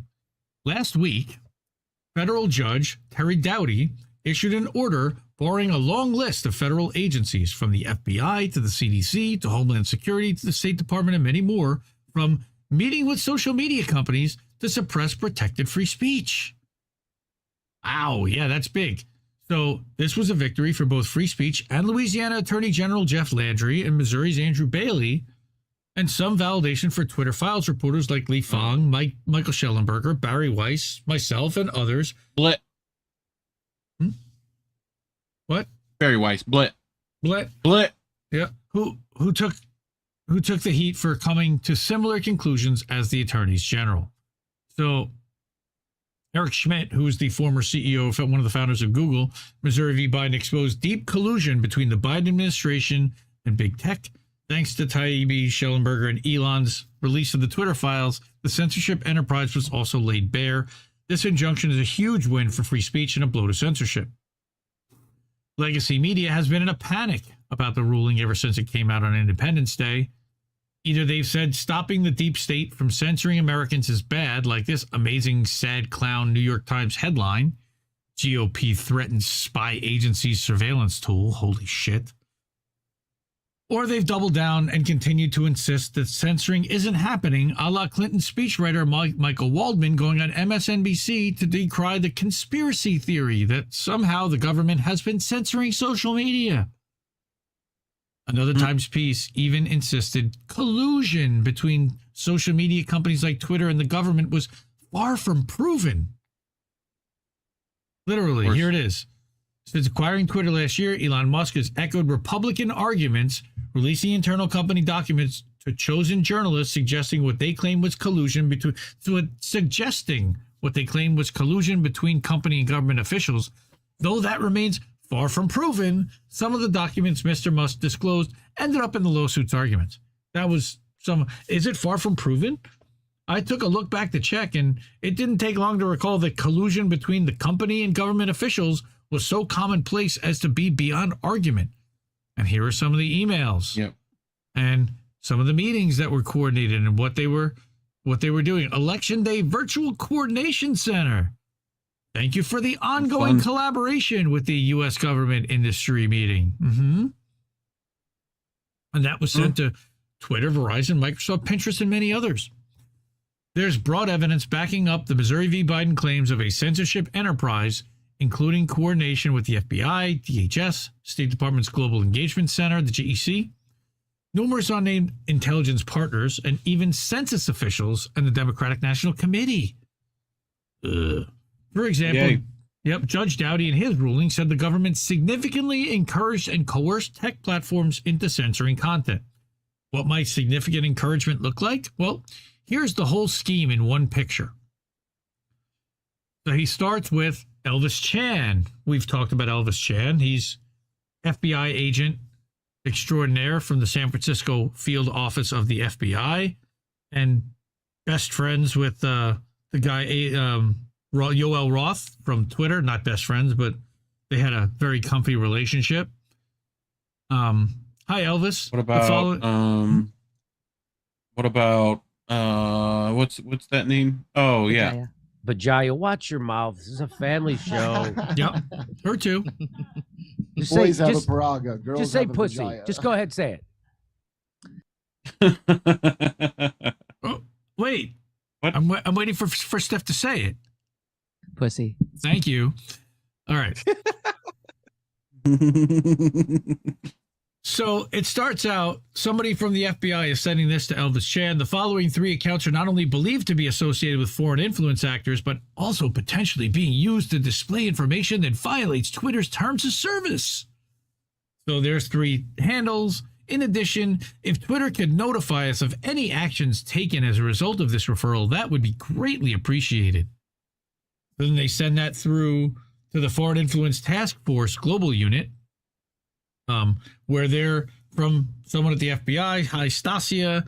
The RFITF Global Unit saw these accounts, wanted to bring them to your attention. That's Elvis saying, please take whatever actions, if any, you deem appropriate. And of course, Stasia over at Twitter says, thanks, Elvis. We suspended the accounts. That literally happened within a day. June 11th, 3:20 p.m., July 20th, 3:02 p.m. Within 24 hours, from some FBI agent sending 3 Twitter handles to Elvis Shan. Those got taken down by Twitter. Absolute dead to rights. Right? On June 11th. Yep. And this basically explains what happened. And then, hi Elvis, I hope all is well. As of June 23rd, the content associated with the account appeared to still be accessible, but since the account was originally referred to Twitter June 11th, I wanted to follow up to see if this account was truly suspended.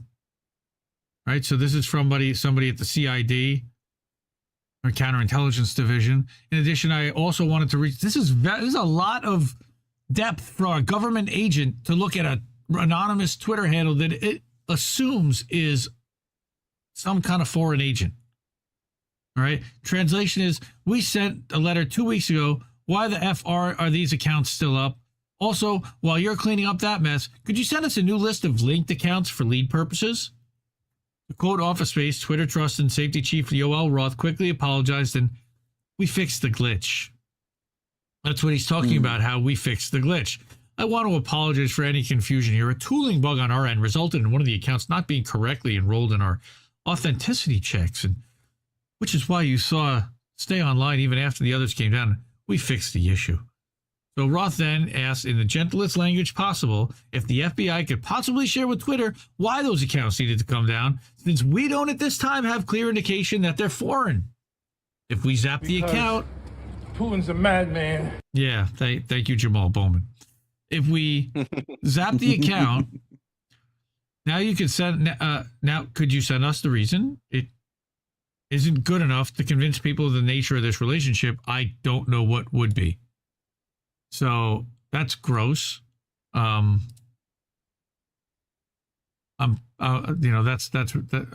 we go. Close this. Here we go. Beyond that, here you go. While the accounts showed some signs of inauthenticity, they weren't so clear cut that they trigger a proactive referral. We don't have at this time, clear indication that they're foreign origin. What a surprise. Another analyst even told Roth that one of the accounts came back as Canadian, all got suspended anyway. Nice. Twitter viewed its relationship with the FBI as a tight, well-coordinated partnership that was based on trust. Right? And there's the emails to Jim Baker. We know all about Jim Baker. He was the lawyer who was actually on like the Russiagate shit for the FBI, and he went and became general counsel for Twitter. Yeah, they hired... Boo this man! Boo! The executive above even decided to prepare a letter of thanks in recognition of their partnership with the feds, because that was his ex-boss. Since this work is close hold, and we will never get public credit. Yeah, because if, God forbid, the public found out, they'd lynch you. The letter was prepared and sent only after FBI General Counsel turned Twitter attorney Jim Baker warned we should be mindful that these letters could leak and will be subject to FOIA. He knew. Of course, they're subject to FOIA.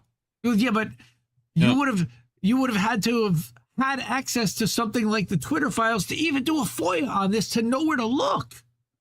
Yep. He knew that too. Yep.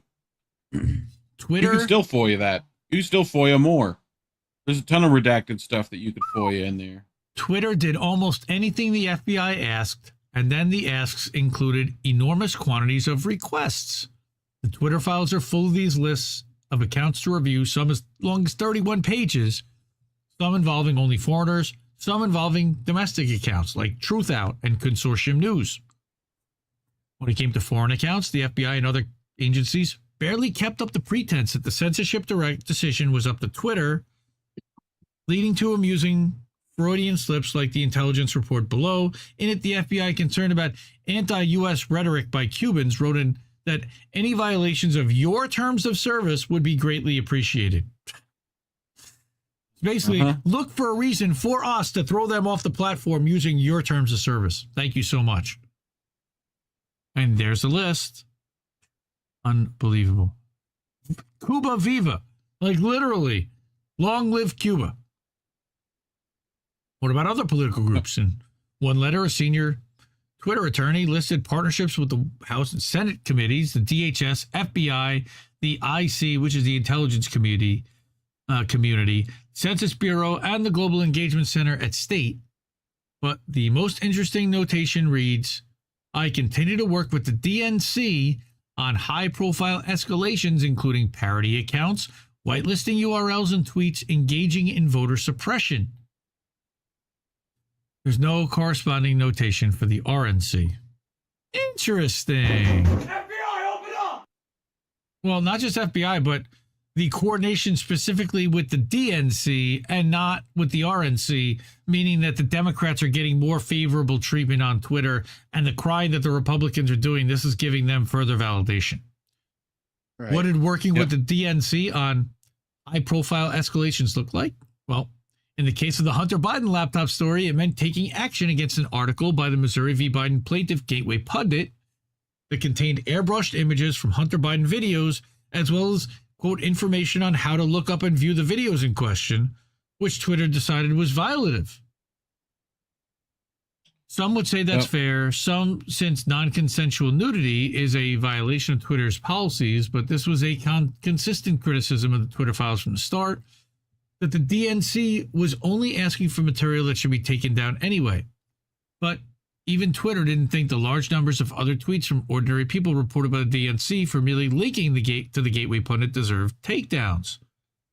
And here they are. And the best part of this plan is, no one can stop me. Well, no one could have stopped them if they wanted to do that, yeah.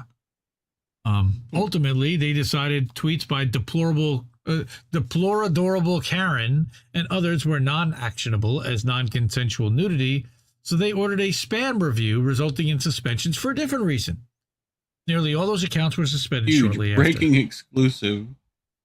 Hunter Biden has a Pornhub account where he uploaded his personal porn, including with family members. Yeah. Why? Yeah. Yeah. Family members. I'm guessing that would be his brother's widow, but I could be wrong. That's the family member. But still, yeah. Twitter was aware of the link between politics and constant moderation when deciding whether or not to remove a tweet suggesting that some of the Hunter Biden laptop images contain pictures of the daughter of Senator Chris Coons. Twitter executives reminded each other that CEO Jack Dorsey would have to appear before Coons in hearing in 3 weeks. Disgusting! So, looks to be a different victim being named here, Chris Coons' daughter, Maggie. So, that's bad. Yeah, here's another plaintiff who is one of the guys who was censored for COVID stuff, Martin Koldorf. He was actioned even though he tweeted something true, namely that thinking everyone must be vaccinated is as scientifically flawed as thinking that nobody should. As I know he's been on the Jimmy Dore show, and I know Jimmy had talked about that. And Robert Malone and John, what's his name, the British guy, they all talked about the fact that you can't mass vaccinate your way out of this, and that vaccinating everybody is the worst thing that you can do because you're, A, putting medicine into people that don't necessarily need it. You should vaccinate the people who are most vulnerable that should be vaccinated. And that is the Great Barrington Declaration that everybody decided was the most evil thing that ever existed. Anyway, so Twitter relied on the CDC forget guidelines. The last 30 seconds. It'll be okay. It'll be fine. Safe and effective. Right. Safe and effective. My heart swells with pride when I think about the vaccine. Very it's safe and effective. And it stops. Very safe. It stops everything that YouTube says it stops. So. Safety is number one priority. Yeah. So here is the internal email or messaging. Twitter relied on CDC guidelines to strike his tweet. Lastly, one group of emails from the FBI gives insight into why officials feel they need to censor content. In this exchange, a senior FBI official asked Twitter about an Oxford study claiming that RT is outpacing traditional mainstream outlets, in this case in regard to COVID-19 in Western Europe. Russian scum! Yeah. Scum! Russian scum!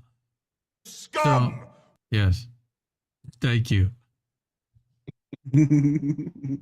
So Twitter's Roth, Yoel, our friend, not so much, He responded almost apologetically that the thing about content is if there's a well-developed channel for the dissemination of propaganda, he's calling it, then content tends to reach eager and interested audiences. In other words, if people are interested in a thing, they'll read it. Why the fuck would they go to the Russians? Well, because those are the only guys telling the truth in this case, or at least providing any kind of counter questioning of what the State Department has to say, and the CIA and British intel as well. To which the FBI man stubbornly replied that although he may not have had evidence that audiences for foreign state actors were artificially boosted and would need some academic research to back that idea up, it seems intuitive. What? Yes. I'm making it up out of my asshole. Those Russians. Literally pulling it out of his ass. So this is not unlike what goes on in the boardrooms of big media companies. Roth is not so subtly telling the FBI man that even RT in Europe might just be organically more popular than traditional mainstream media, among other things because the latter sucks. The FBI man can't quite believe it and re-expresses his suspicion of overlap between state media and inauthentic activity. Western government messaging just can't be that unpopular, can it? Oh, it very much can. Well, they can't believe that. They're so much wrapped in their own shitlib cocoon bubble that they don't have any idea just how hated they really are. There were similar exchanges when officials reached out to Twitter to ask if a foreign power was behind hashtags like #walkaway or accounts like @wentdem2rep. In the latter case, the Washington Post strongly implied that Russia was behind the effort. But when senior FBI officials contacted Twitter to get more information, extending the WAPO piece's context, Roth again had to let them down gently, saying the account in question is domestic and we saw no evidence of foreign interference. In fact, he said there was a lot of strong evidence pointing in the opposite direction. Russians don't take a dump, son, without a plan. Yeah, but why is he even answering and humoring them to respond to them and tell them that they're wrong? Just deny their request. Why do they have to give any kind of rationale or reasoning? Because Putin's a madman. Right. The attorneys general in Missouri v. Biden already have more than enough to prove a cross-government censorship enterprise, but if they dig deeper, this is what they'll find.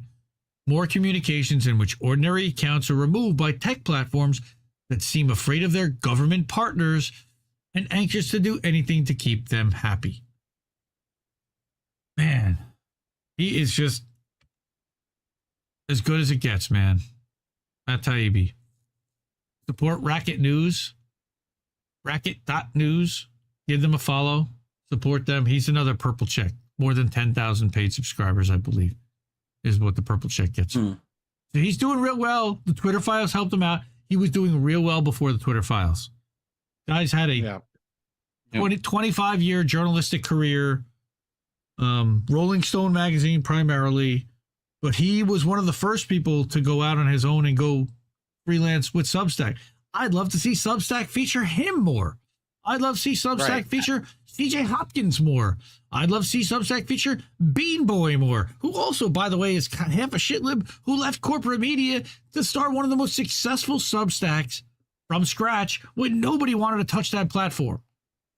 Right. But again, like considering the Twitter files, again, that goes against the shitlib mentality. Right. So he could be seen as a liability if they like prop him up. Right. So those were the three stories that I wanted to talk about. I mean, you know, Aaron Mate also put out something this week on Substack. There's so many great writers and so many great things happening over there. I really do appreciate. I look at them, like I said, more as like a WordPress at this point. They have given you a canvas of which you can make whatever you want. You can write, you can upload and publish original video. People are writing poetry there. Some people are uploading songs there. And one of the things that I think is really cool about Notes is that I've discovered how different people are using the platform to connect with their audiences, fans, and friends, and to reach new people. I really think that And I appreciate Matt for being one of the pioneers in doing so. I know that his doing so was one of the big bellwether moments, as was Glenn Greenwald and others, in giving corporate media the finger and saying, I have enough of an audience that will support my work that I don't need the filter of an editor and the filter of a media outlet to then censor what I can and can't say. Tremendously grateful for Substack to provide that forum.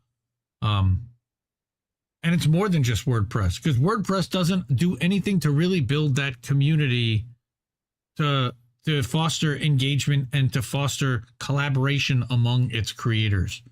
And I think that Substack is trying really hard to do that, and give them a lot of credit. What do you guys think about Twitter files, about all this other stuff? Censorship, government, fascism is the word. This is the merger of state and private business to censor ordinary Americans. If that's not fascism, I don't know what is. Well, that is fascism, but this type of fascism under the Democratic Party is acceptable. That's the issue. Well, to some, yeah. If this were Trump, people would be screaming up the rafters, but but it's the idea that because Biden, as far as rhetoric, says decent things, I wouldn't say the right thing, but decent. When he can speak at all. Right. When, or is he lucid to even understand what he says? But but his policies don't necessarily match what his rhetoric is. Never have. But I think, no, but people are just, I think this is just the gag of American politics, but I think especially given Trump, I think people's brains broke since Trump, that anything that Biden does that is more or less somewhat decent is given, well, at least it's not Trump, right? Right. So, which is a very low bar. Don't be rude. But but people are right now, even now, are asking for the bare minimum in terms of things to make our lives relatively a little bit better. And Biden's not even doing that. But we're asking for the Russians to help. We're asking for people to be able to afford life. And that's becoming increasingly more difficult for many, many Americans, and it's not getting any better. And nobody seems to want to do anything about it other than giving more money to Ukraine. And that's what most of us are so frustrated and pissed off about. How about now? Yeah, exactly. And how about now? And it's funny, just even with Cornel West, which honestly surprised me given his stance on Ukraine. There are a lot of people that I know who hated what he said regarding Ukraine. They had a problem with that. And I'm like, at the end of the day, whatever you agree with Russia, Russia sucks. Putin sucks. We know that. But let's kind of account for what we're doing, please. If we're able to give billions of dollars to Ukraine, we should be able to give that much, if not more, to people here. And that's a madman. And the idea that we have to go through all this bureaucracy to get the bare minimum in this country that will take years, rather than just giving blank checks to Ukraine just at a moment's notice, I think people should have a problem with that. I don't necessarily, and the idea of going to war, and this is why I say, people become Malcolm X when a Republican is in office, because if this were Trump, people will be screaming in the idea of us going to war, potentially. Yeah. But with Biden, it's almost kind of justified because, well, Putin's now the big bad man. So it's Putin's bad and he's overstepped his bounds and all that kind of stuff. And that's a valid conversation to be had. but we must first account of what our responsibility, especially given in this country, is we don't go into wars without a reason. And often that has to do with resources. And no one is necessarily talking about that, especially given, Russia is doing somewhat well for itself, as is China. And now, like, the US is like, no, we can't have these two superpowers basically kind of overstepping us. So, but these are conversations that we should be having, but we're not having them because Putin's a madman.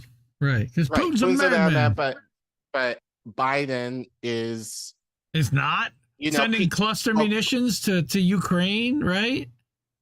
Right. But that's okay, because, like, and to beat that's Putin, why I guess. I don't get it either. Yeah. All right. Well, it's that time of the night, folks, where we are done with stories and it's time to get to some boats smashing into other boats. So let's do it. And I watch mindless shit. Boats that smash into other boats. You know what's there? Yay. Time for boats, everybody. It's the Reef Colin, Show. you might want to pin me and not Indy. Yes. And I'm going to... excuse me. Nice. Thank you. Here we go. Ready? This got to be on, and then... It's time! And you need to bong it. Yeah. Look at his boats, everybody. I'll wait for Indy to switch so he can see stuff still. I'm ready for boats. Shoot it. I want to see the boat.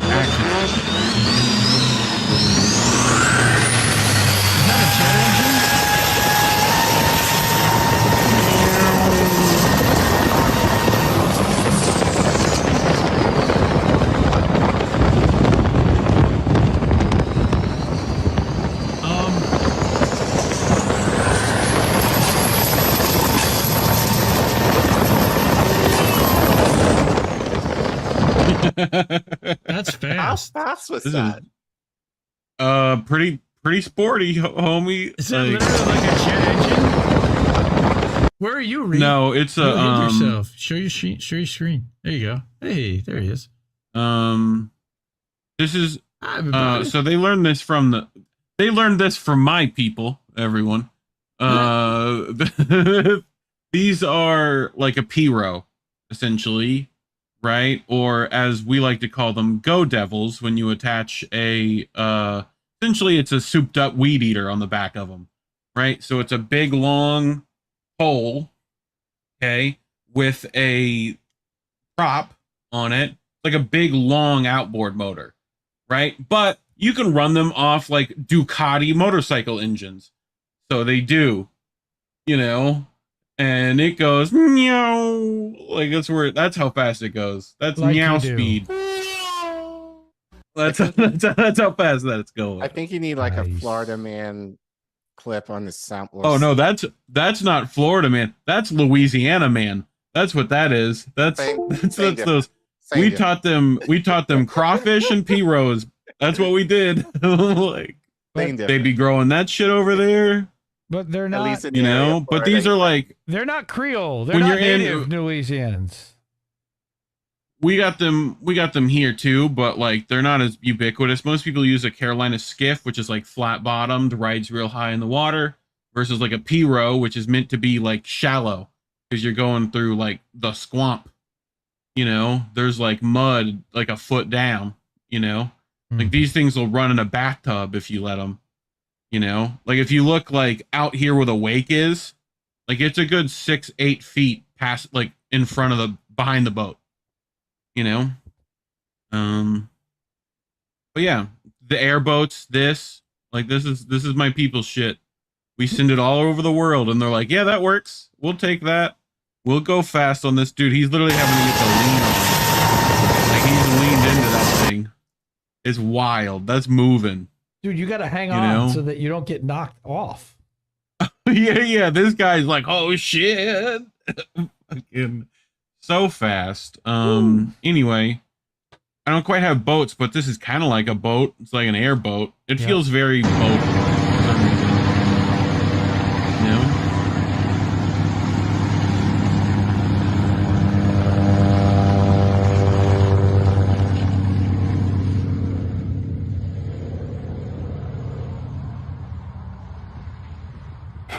You remember Georgia the Jungle? Yes.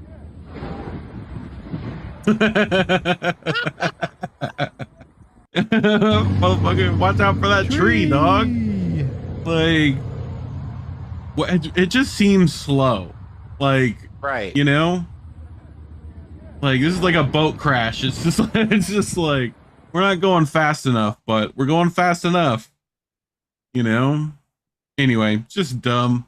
Rent to you and dumb me. Stuff I have. And do you and me. FYI, footskin can be rolled into a joint. No. Y'all are welcome. No. The tweet I found this on just said straight to jail. straight to jail. Anyway, y'all are welcome. Okay. Here you go. This is what the dabs be doing to me.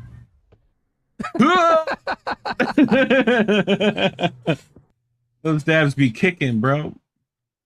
They be kicking. Yeah. Where's I have it up? Yeah. Reefers. Bowls were invented in 1840. People in 1839. Smoke weed every day. Like, I gotta zoom in. Oh. Well, no, you need to zoom out. No. Right there. He's setting on fire right up his nose. Is that what's going on here? Yes. Yes. Nice. Yep. Yep. See, I remember they used to just use a glass as a bowl. Like literally, like you'd put it on the end of a paper clip and just light it, put it in the glass, and then open it. Look, everybody, it's Mike Pence. There's no weed heads in the crowd, though. Get it, John. Cookies, those tabs are everything we're gonna see tonight. Our U.S. politicians, folks. Wait, Was that that's not Mike Pence, but was that Archie Manning? It's any white hair guy is now Mike Pence. That looks like Peyton Manning's dad. Sure. I met him once. How about this, Indy? Are you down? Randy? Pikachu? Randy. That's not Pikachu. Hamburger. Hamburger. People. Yeah, for those who don't know, Indy loves his burgers. So you can put an egg on that burger. I'm a burger fan. You know? I am a burger fan. You can put an egg on that. Put an egg on that burger, bro. What? In the Wait, what? No! What? Why? Oh, he's gonna drink those after he smokes them and cooks them. Oh. No.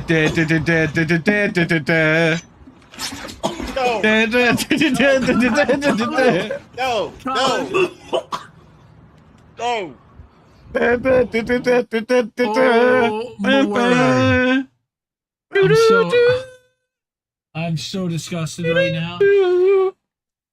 That's not in your Rocky montage, bro? Wow. No.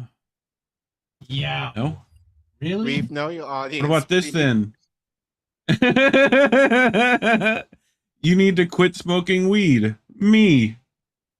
This is what I've been doing. I wish I had a hat like this. This would be amazing, and I would use it. Smoke weed three times as much now. Yes. Yeah. I feel like this is gonna set your hair on fire though, but that's okay. So which way do you hold your Nintendo 64 controller? Which ways? 4. What?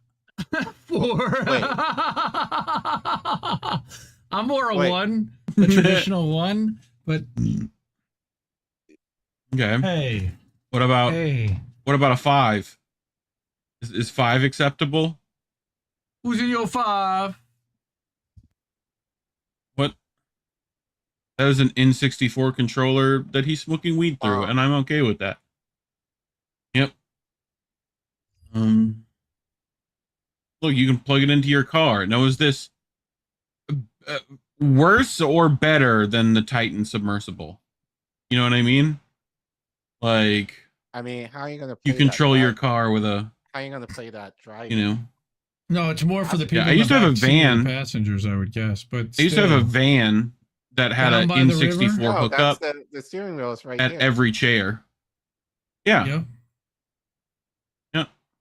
Like, I used to have a van that would have controller hookups for an N64, and there was a TV. Like you got 2 driver seats, and then there's like the rest of the van, and then it's like a little TV at the top. And I really wish I had an N64 to hook up to it. It would have been pretty dope. Because it goes on all 3 screens. I would have been playing fucking all sorts of shit. Is he smoking Mario out Kart. of a burrito? Yes. Yeah, burrito bowl, bro. Oh, Jesus. You don't know about a burrito bowl? Jesse Jett would be impressed. Yeah, he would. Motherfucker who smokes out an apple, like that's somehow different. You know? Is that a bean burrito? Or like cheese and rice? Like, what are we doing? You know? Look at this cool smoke circle hammock. Look at that. You just hang out and pass the blunt. That's dope, literally. No? I think it's cool. That's literally dope. How do you climb in and out of it without stepping all over somebody else is a different story. But there's like each one's like a seat. I get that. You know, you have to climb in and out of it. I mean, you might need help from your neighbors. That's like, what I you gotta mean. be like, you know, it would help to have like an armrest somewhere in there, or like you just know, gotta use your abs. Here you go, Colin. How about this? How about Didn't this? you show me this last week? No, you showed me this. Nice. So this is in Thailand. This is the real cheeseburger. It's is only cheese. A burger made out of 20 slices of cheese. It's literally a pack of fucking Kraft singles. I mean, hamburger. If I was a kid, I'll be sure. I'll be like all I would eat as a kid was cheese sandwiches. So I would, like I'm sure you'd be like, all right. So if you were I was really high, I would have been all about that. Yeah. Jesus. Our hamburgers cost $22.50 without a side starter pack.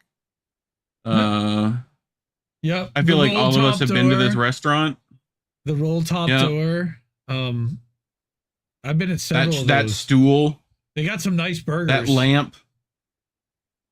The eat sign next to a live, laugh, love sign, you get extra points. You know? Like what else we got? Oh, this is for you, Indy. Your 2 favorite things. Oh, Jesus. You know? In the same picture. Boondans and Elon with penis envy. Showing off his penis envy? Yes. Yep. It's like if you couldn't hate a picture more, you know? Anyway. Here you go. You're rolling up the J. And this fucking cat ruins it. Goddamn cat. Fucking shit. Cats are dicks. Hard to see. Cats are dicks. Yes, I can't. Oh. As I say, piece of shit. Cats are dicks. Yes, they are. Yeah, Colin's been saying that from minute 1. I have to credit him. Cats are dicks. Okay, so I think salmon. I think Brazil has lost the pizza E olha wars. essa pizza de sushi. O brasileiro não tem limite, a guerra com o Japão tá declarada. E dá pra fazer em casa. Se liga, corta o atum, corta o salmão e corta a alga no formato triangular. Depois é só empanar e fritar na farinha de trigo com maisena. Aí é só acrescentar no óleo bem quente que ela sai assim, crocante. A borda pode ser muramaki sem cortar e o recheio é por sua conta. Aqui foi acrescentado ovas, atum e salmão. E pra fechar com chave de ouro, pepino cortado bem fininho por cima. E aí, curtiu? Já marca aqui nesse post quem vai fazer essa pizza de sushi em casa com... You won't even notice it, it's fine. I would eat that. I would. In a heartbeat, you would eat that. I bro. fucked that up so hard. So fast, I would Oh my wreck that. Oh, just take the cucumber off and So my good. God. Wait, you don't eat? No, just leave it on. You'll be all right. Yeah, he's weird. Just leave it on. It's okay. He won't even notice. He literally won't. Just take a bite. They're not even there, bro. Just pretend they're not there. No, they. They're literally nothing. I wish I could. They're literally water. They have like practically zero flavor. You'll be fine. I think that might be a sensory thing. Seafood boil in my college dorm room. Oh my This God. motherfucker is out here doing a crawfish boil. God bless him. I know what he Sure. means. Yeah. Rain. Little lemon. Yep. Little butter. Little butter, sure. Little garlic. Garlic. Drop 1, 2, 3, 4, 5. And a couple of claws. Couple of little crab legs. Yep. Corn. Oh. Spice that bitch up. Dude. Shrimps. Come on. Okay. I'm down. Like, I ain't hating on it. Yeah, this is fine. I don't hate this. Now, dude, this motherfucker's roommate, though. Oh, yeah. Yeah. Here's your hot sauce, right? Oh, they got a remoulade, like, dipping sauce on top. Get out. Come on. I mean, dude. That corn is about to be legit. Gourmet shit right part. there. That is king shit. I'm not and mad then at that. And the motherfucker you left out be getting fucking revenge on your ass.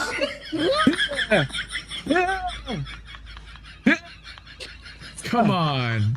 I'm gonna come get your ass, bro. Come on. Like, fucking kill my whole family in that fucking meal. Fuck you. That's his fucking training montage. You know? Anyway, Wow. Here's some dumb kids. I know both of you love dumb kids. In a hammock. Sure. Upside down. Oh, oh fuck. Hey, you all right? Like, I always love how there's like the, hey, you all right guy. I love that guy. Hey, you all right? They're going like, bowling. Can I help you? No, I'm just in pain. I shouldn't say this given my job and given It's okay. Your experience. You're a pro. child I have, but depending Yeah. on how they get hurt can be Yeah. the most hilarious thing. Hilarious shit. Because they deserve it. They deserve it. How many marshmallows You know. is this? 2. No, how many is this right here? 1. 1. All right, so here's the deal. You can have 1 marshmallow right now. All right? I'll put it down right here, and if you want, you can eat it immediately. But wait. How many marshmallows is this? 2. 2. And you put them all together, and how many marshmallows do you have? 1. You have 1, Yeah. 2, Yeah. and then that makes 3. So if you don't eat that marshmallow for 2 minutes, I'll give you 3 marshmallows. So you can have 1 marshmallow right now, or I'll give you 3 marshmallows if you'll not eat that marshmallow for 2 minutes. Can you wait 2 minutes and I'll give you 2 more marshmallows? Nope. Okay. So your choice is eat it now or wait 2 minutes and I'll give you 2 more marshmallows if you don't eat it. Nope. Nope. Yep. I'm wrecking that right now. So you now don't give get me any the more other 2 marshmallows. Right? Yep. He goes, yep. I'm good with 1. To you, Reef, but I saw on Instagram something similar to this where a parent did something similar where he told her son, I guess he had a Hershey's Kiss. Do not eat the Hershey's Kiss.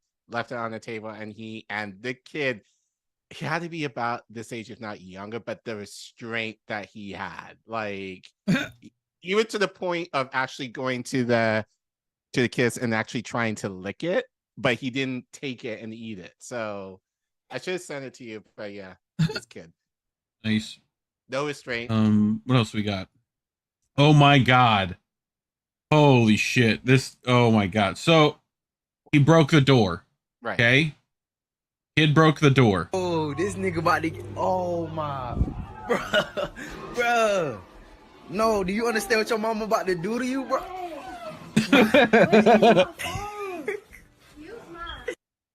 Bro, so scared he about to snitch on himself. Oh my, oh Oh my.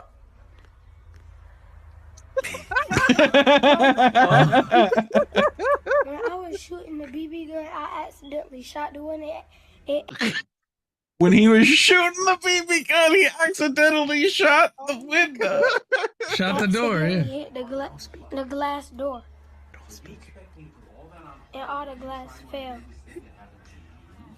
Yes. The screen door.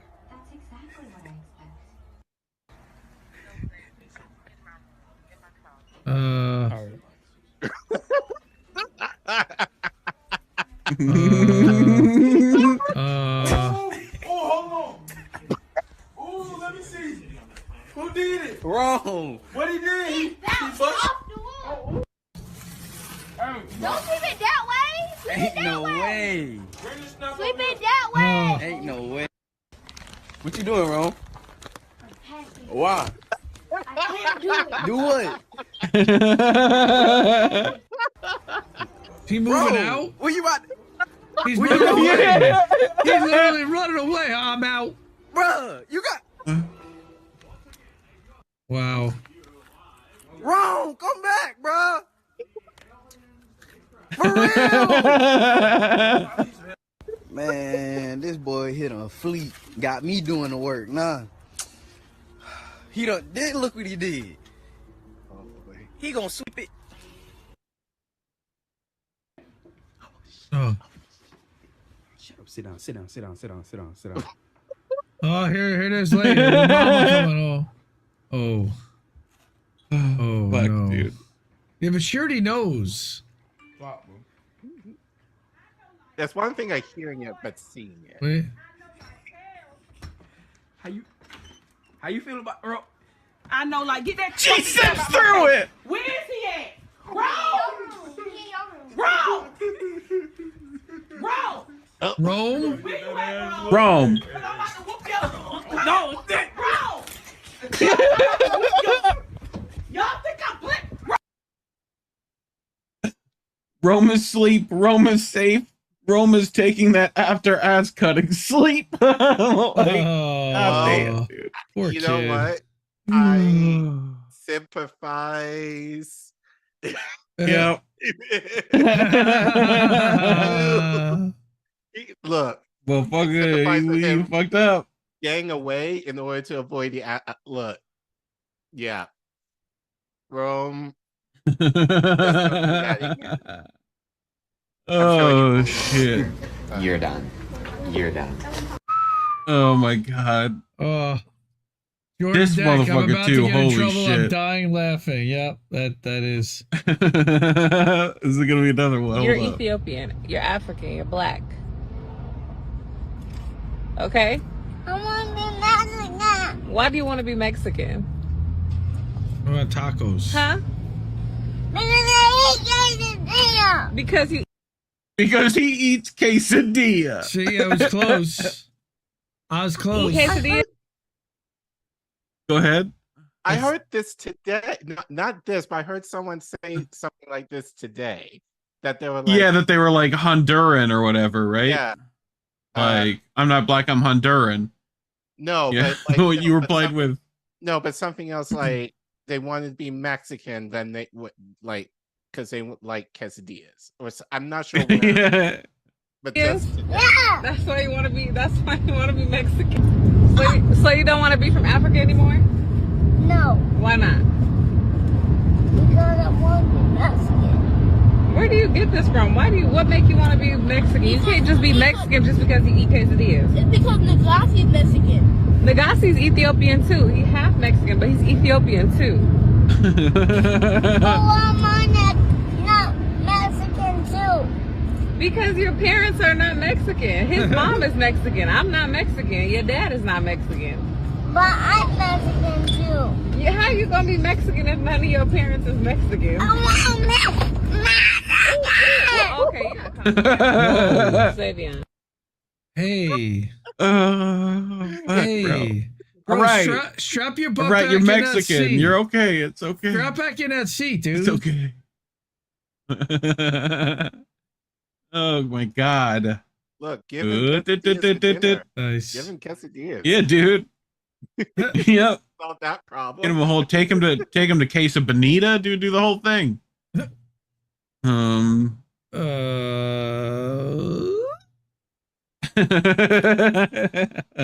a weird kid. Like, this is dumb kid stuff. I feel like we can all sympathize with this. You're stuck in the car, you know. You gotta entertain yourself somehow. Here you go, Indy. Here's a trick you can try with your kids. Get them to eat their vegetables. Stop it. You just go Oreo. Vegetable. That's just cold-hearted. Look at Colin loving it. Colin eat it up. Oh God, it's so funny. Indy might need to do that for certain foods. Yeah. Hi guys. Here we go. My dad bought a really big grill. Go over there.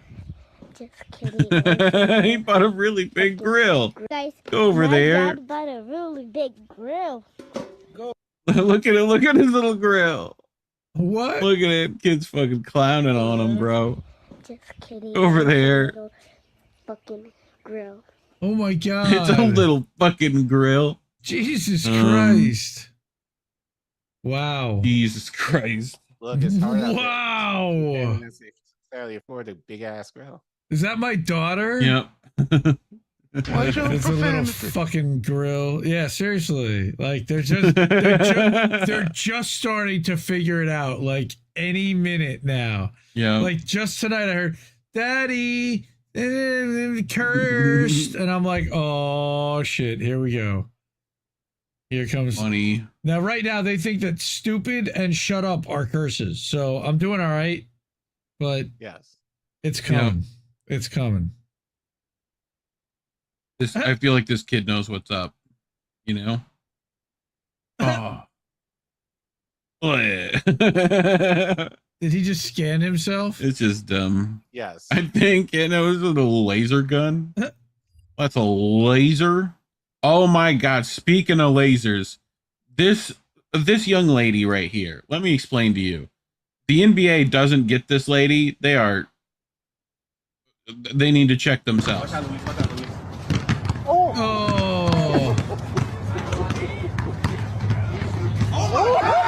Little crossover, take her to the paint. That's what I'm talking about, son. But it's just the fact that she just throws this ball in this kid's face, like, bro, you can't be doing that. I mean, I know it's street ball, but goddamn.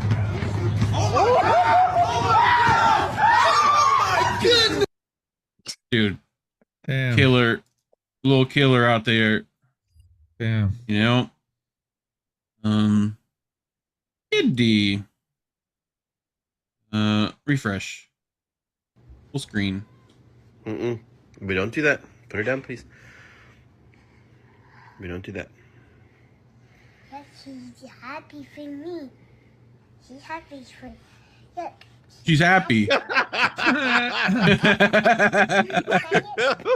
are dicks. Wow, I'm gonna bite your face off, kid. It's happy for me. Fucking goddamn kid. Why did you have this thing, Larry? Like, horsey.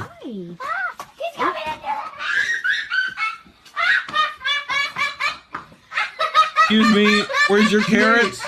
Wait, what? Are the carrots in here? That's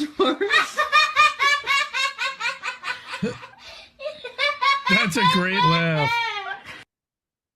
That's a pretty good laugh, right? Why did they you laugh? In the house? Hey, man, the horses are all right. You might have to clean up some poop, but, you know. Right. Like, you do that with a chihuahua, though, so, you know. You gotta get a bigger shovel, bigger pooper scooper. Yeah, but this is where horses are supposed to be. Look at them. Look at all the boys. Oh, you go poppers. They're just carrying their red balls around. Why? Like, wee. Bro, you don't take your red ball through the park? Oh. You know? But why have the dogs carry it and not the horse? Horse is preoccupied. Uh-huh. You know? Anyway, it was just cute. Okay.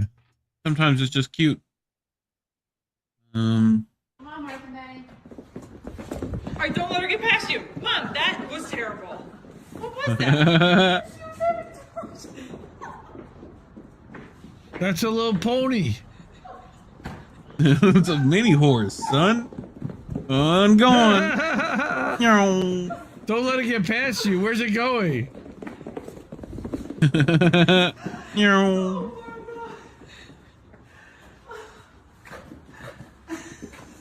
Fuck you. I'll kick you.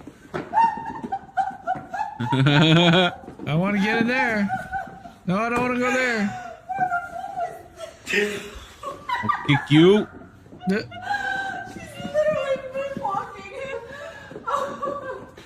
Whee! Isn't that cute? Wow. Sometimes things are cute. Oh my God, look at them. I gotta go here. Nope. Is that a motion?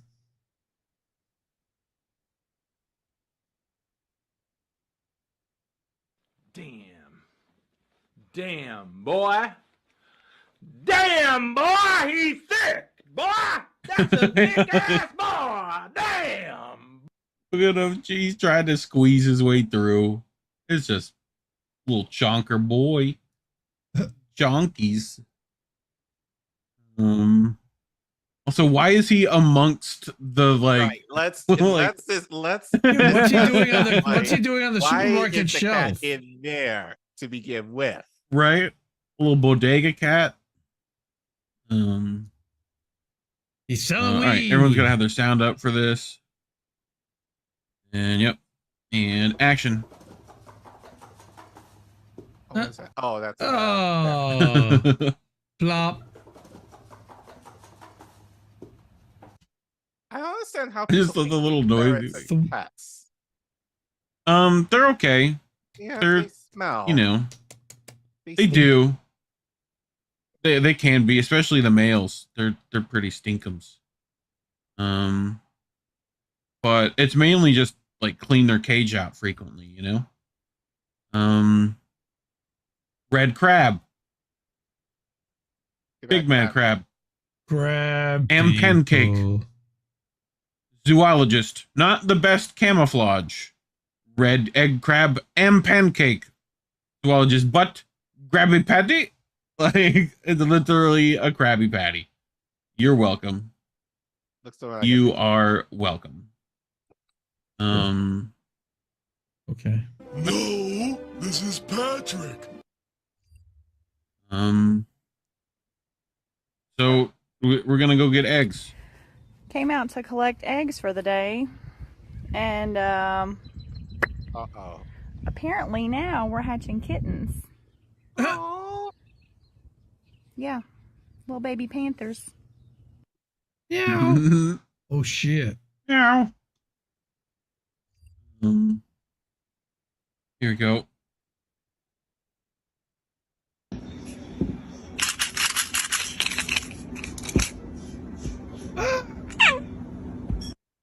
Okay. This is the little sound he makes. Ow. Why? Why? What else we got? Oh, we got a puppers. Ready? Gotta blend in, bro. Aww. Look at a boy. Blend in.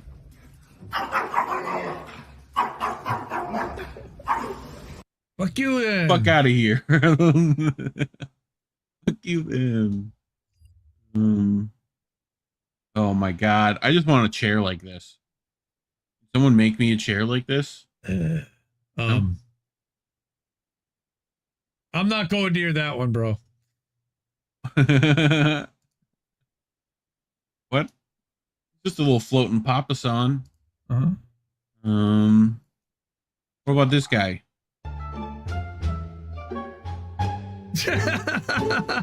Each in Yo 3, quiero 2, Taco 1. Bell. Oh my god. Oh my god. What was that thing with the Ren legs? from Ren and Stimpy. Right? You stupid idiot. You fat bloated idiot. I mean, that's just like that is Ren. Oh, the face is so ridiculous. Here we go. When the instructions say lead the products outside the fence. Don't touch. Don't touch. Like, I'll just leave them inside the fence. It'll be all right.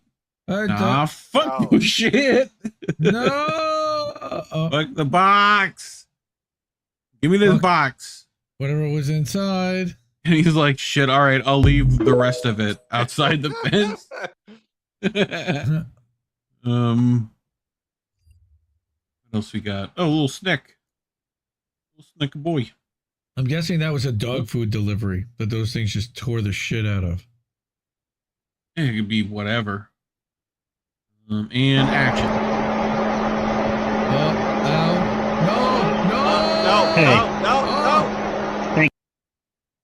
Hey. Said, son of a bitch. Wow. Why does it always freeze on the last 5 seconds? Right. Hey. Thank you. Thank you. As if the snake could actually hear him.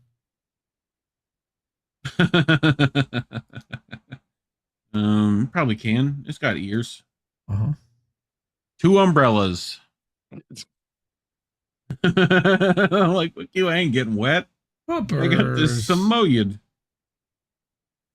I love how the dog is like, this is normal.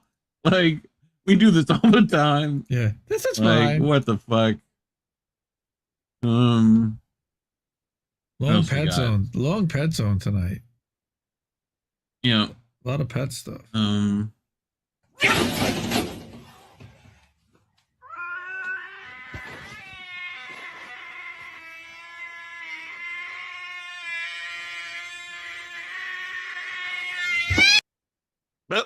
God damn it. Hold on. Hold on. Here we go.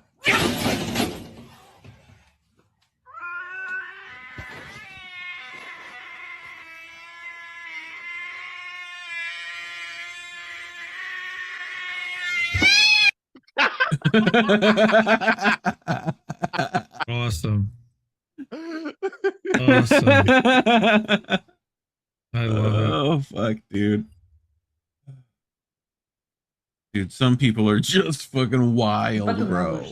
Oh no. I love you. No. No.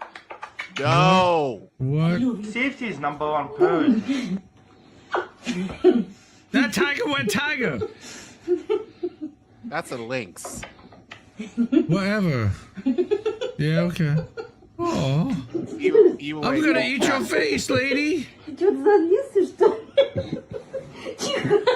Oh my god, no.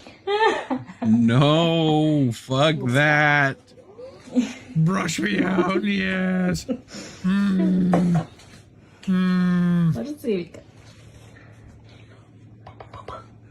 На папочку посмотри. Как я подчешу тебя-то. Так сюда иди тоже. Я тоже иди, давай руку. Давай.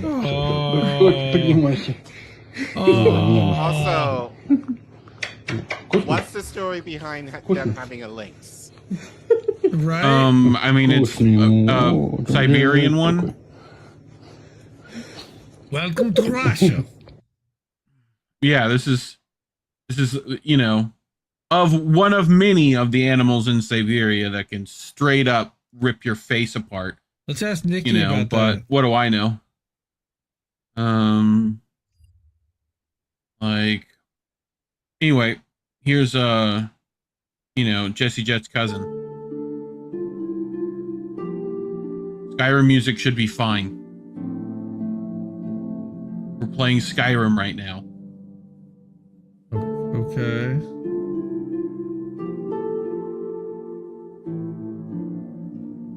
We're doing a lot of cutting of the drywall. We're making a hole. And we're finding... One. Two. How many? Three. Oh no. Don't stop there. 4. Look at the boys. 5. Baby. What are we doing? Look at the with raccoons. those? What is Nathaniel gonna do with those coons? Raccoons. Little baby trash panda. Sitting in the middle of somebody's wall. What's up with that? Ladies in the chat, the 3 that are probably here. There's new shit out here, dog. Jelly, spoopy. Very expensive. Bodily fluids. Take heel off. Come on. Twist on. Flat. And now flat. Get out. Like, nice. Whoever designed that, well done. You know? I can't function without my morning coffee. Motherfuckers, when I start launching explosives at them, wow, look at them go. Oh, dude, that is totally me. I have a no tweeting before coffee rule in the morning because I'm just an asshole. So if you see me early in the morning tweeting, I'm sorry. I'm telling you right now, I'm sorry. I haven't had coffee yet. Here you go. What's that? What? How? Who do you work for? Who do you work for? Oh. It didn't break. Who do you work for? How? Here we go. You know, the UK police. Officer, whereabouts is the closest bank? It's right around the corner. All right, cheers, thank you. Wait.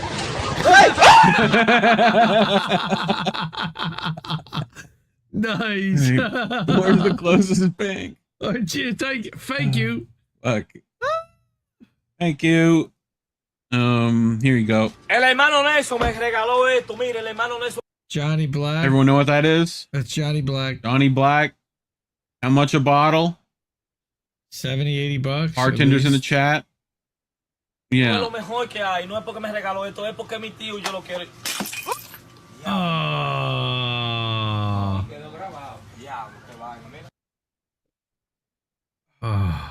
It's not Johnny Blue, but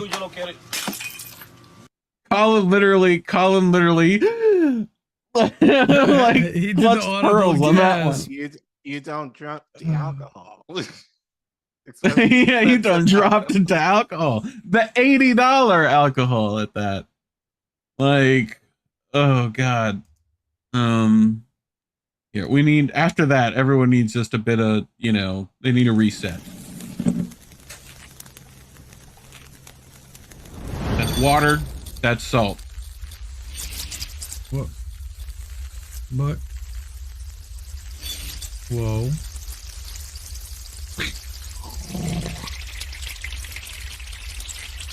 Flubber. Look at it. Look at it wiggle. Gamer's a little bit behind. Ooh. Yes, a clip on heel.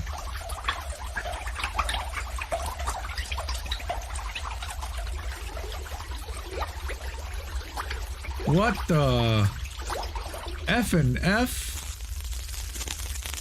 Solidified. How long did that take? Oh, tail. Salt. Salt water.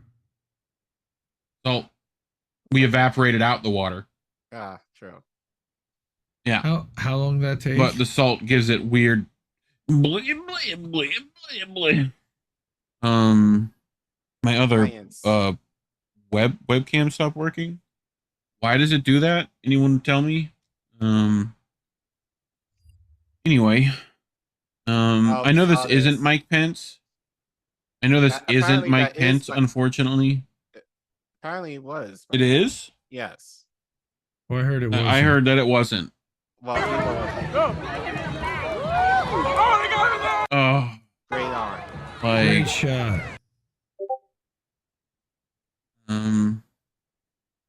Yeah, I saw it on Twitter. I want to get it. Nice. Dude, good arm on that kid. Nice shot. Sign him up. Sign him up. And in other parts of the world, who's in there? That would be Joe Biden. You! I'm tired of being disrupted by all these presidents coming to New York and totally disrupting it when they have no need to be here. I don't agree with you. Well, fuck you too. Wow. Hell yeah, lady. Hell yeah. Oh, God. Fuck you too. Yeah. Fuck you. Welcome to New York. Fuck you too. That's great. God bless her. God. What's this guy's name again? I know him. I can't see. Indy. Oh, Back yeah. out. Oh, that's There you Roy go. Wood Jr. Roy Wood Jr. Yeah. Nobody dies in Street Fighter. It was a brilliant game. This game was just so bare bones basic. Two strangers meet in a public place and just whoop each other's ass. Perfect. It's just two dudes at a fish market. Hey, I heard you was talking shit. Would you like to fight? Yes, I would. You want to come back tonight when it's closed? No, let's fight right now. During normal business hours. Because that's the crazy shit about Street Fighter, is that if you never played Street Fighter, in the background, commerce is happening. It's people throwing fireballs at each other. And in the background, it's just people in a fish market. And then just behind them, yeah, let me get the catfish nuggets. And I get some of them crab legs, too. Yep. You know what? Bag that up to go. I'm gonna get that to go. They throwing the fireballs again. Important life lessons taught in Street Fighter. The lesson in Street Fighter never came from the people fighting. The life lesson in Street Fighter came from the people in the background. No matter what's going on around you in this world, mind your goddamn business.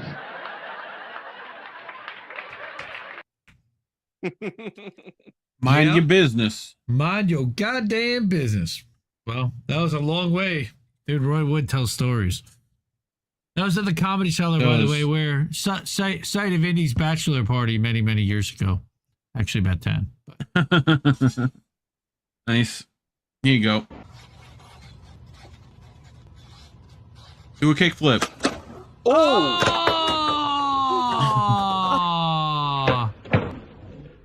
Heidi. Heidi ho! Now, if that was a dude. Yep.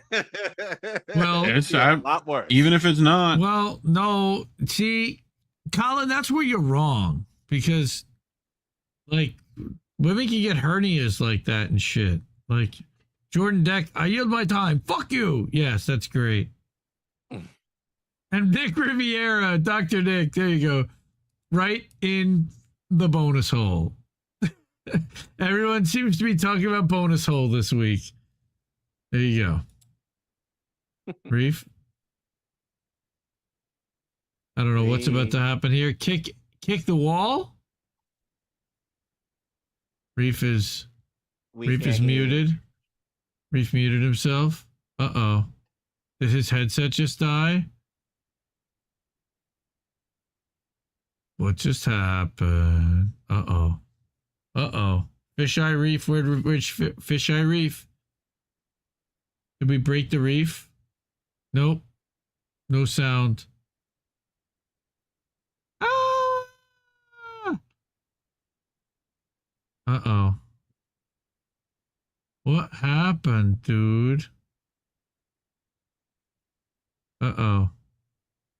Right in that bonus hole. Reef is in the bonus hole apparently, folks. I don't know what happened here. Nope, no sound from Mr. Reefer. We still can't hear you. I don't know what happened, dude. Did your headset die? Hello? You can't hear me? Now we got you. Hey! Oh, nope. And now you're gone. There you go. And now you're there, and now you're gone. What about now? I'm still good, right? Now test. What happened? Yes. Okay. I tried to unplug my other webcam. Good job. Decided to like do other things. Okay. See if I got it back though. Kick the wall? No. Hold on. No, you're frozen. Let's try. I know. Like Elsa and Anna, he is frozen. This is riveting television. Hi. Yes. No. On cam. Whatever.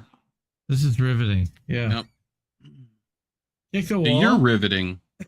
you had a ton of mess ups at the beginning of this show. No one said, "Hey, this is real riveting." Oh man, it was rough. Sorry for that, everyone. Okay.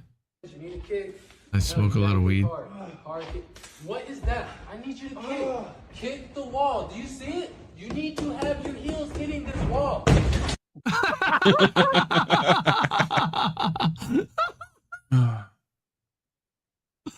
What the hell did he launch on? Something. He got some good air on that one.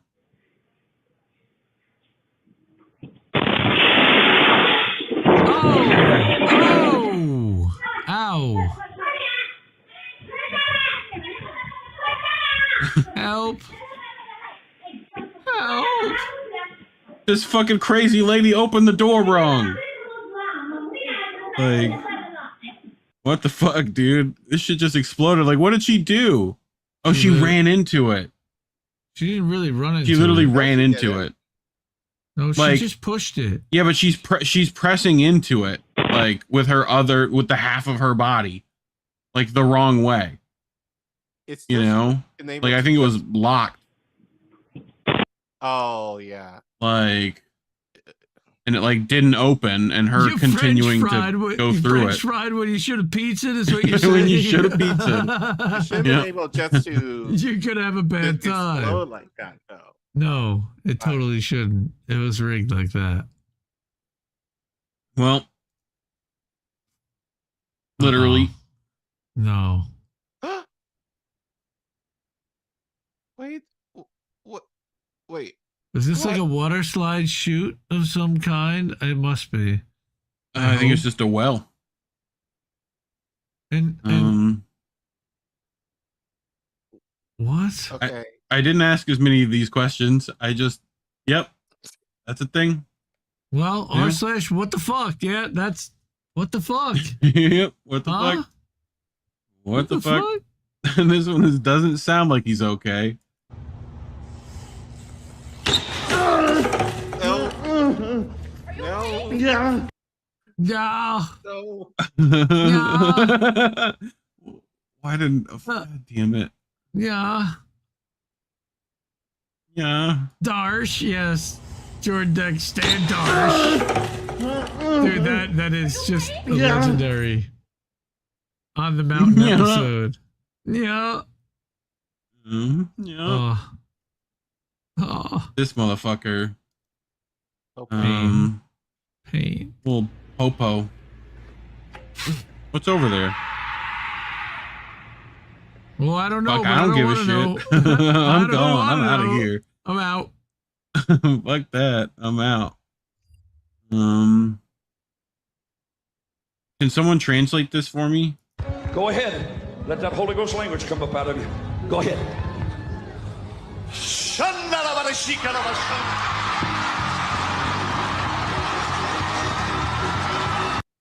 Wait, what? Go ahead.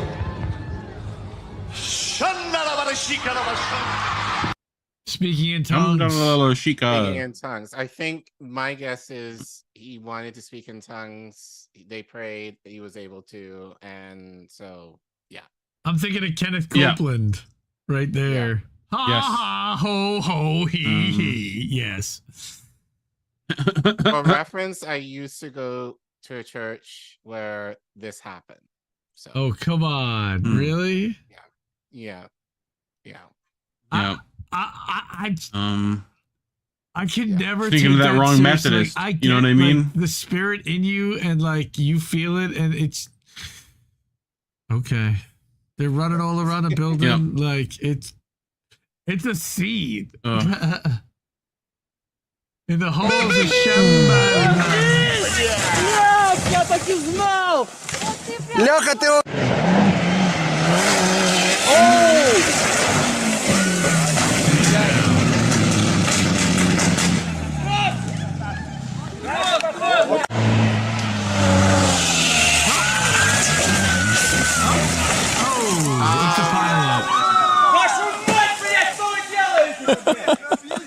Sukabliet.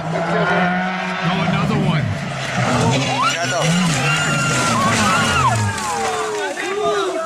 Everybody's coming in too hot.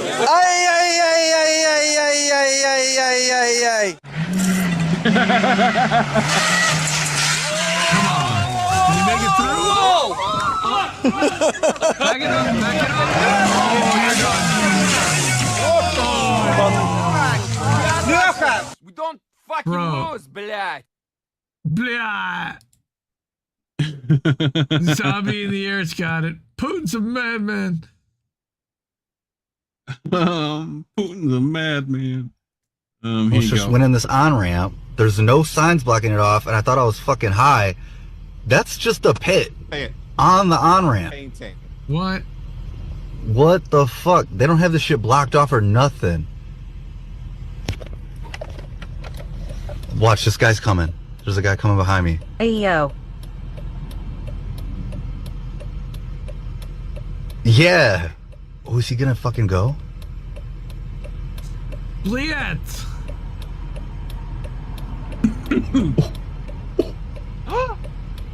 Holy shit. Oh, it's water. I am high. I'm not actually high, but holy fuck, bro. It looks like a pit, doesn't it? Shit, it's water. Oh my god, it's a puddle. I thought they just carved out a hole. I'm tripping. God. Woo. It's the FDR. I know exactly what that is too. Oh, that's great. That's awesome. Here you go. Is that gonna take out the back window? Yeah, it is. It already did. That's gonna fill that car up fast. Oh my god, dude. Bro, I'm glad you. I hope you have insurance. That Lexus is fucked. He's got a Lex. I'm sure he's got insurance. Yeah, but I didn't get flood insurance on my car. You're gonna get a new car. Like, you're gonna need a brand new car. That's what happens when you teach a coworker how to drive a front end. Who's a big boy? Who's a great big boy? A big boy. I love that so much. That's what happens when you teach a coworker how to drive a front end. Who's a big boy? Who's a great big boy? A big boy. I love it so much. Who's a big boy? I'm a big boy. You need to start doing that to your kid. It's going to be hilarious. All right, here you go, Indy. This one's just for you. Oh, Jesus. And action. Oh. But there were pillows. Okay. All right. Now, what's really funny is that you didn't hear this part, Reef. But after, okay, so we're on Discord all day, and Reef is listening to me yell at my kids all day, and it's about bedtime. And I go upstairs to brush You're not allowed teeth. in the family business. I'm not allowed in the family business, according to my daughter, but I go upstairs to brush the teeth, and my wife says, "Why is this pillow downstairs?" And it's like a full-length body pillow that comes with like a set. And apparently my son was riding down the staircase on it like that. Yeah. Only I've got a wall like right at the end of my staircase. What the fuck was that kid doing? All right. Just put a little crash mat on the wall. You'll be fine. Living on the edge. He said we were going like this guy. slow. Child in my People in own love, they yell at each other all the time. Oh, but that's true. Ask him, he's been married for how long? over 20-something years. Over 20. Look at him though. He look mad.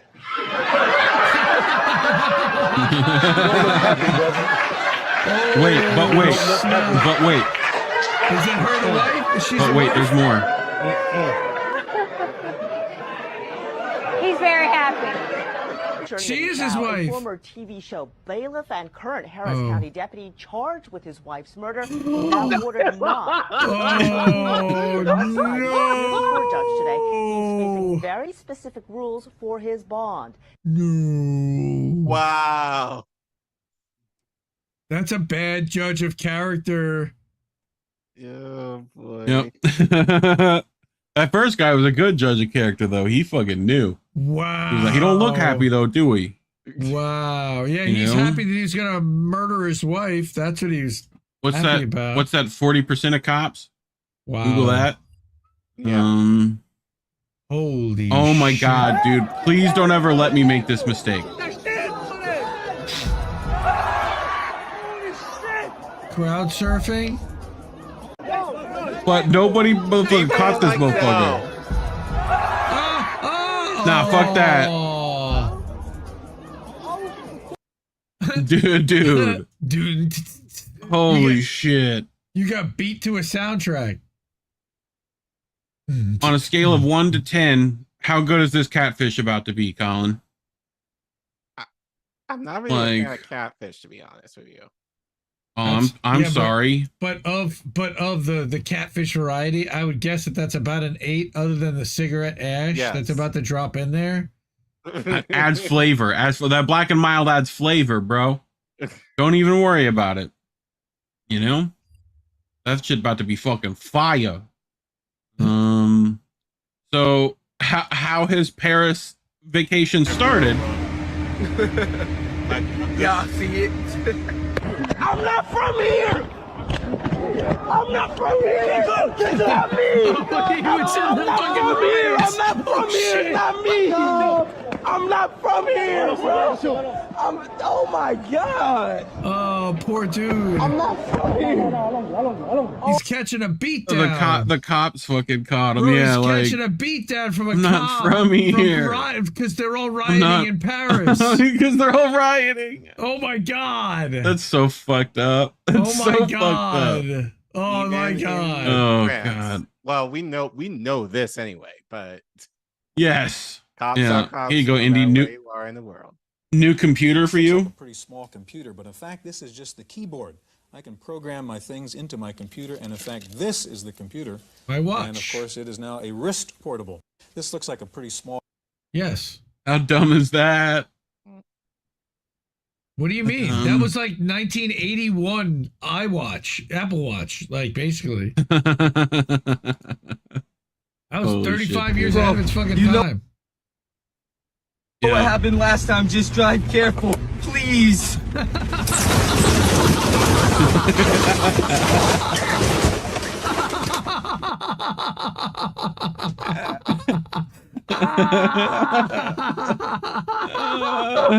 You know what happened last time? Just drive careful, please.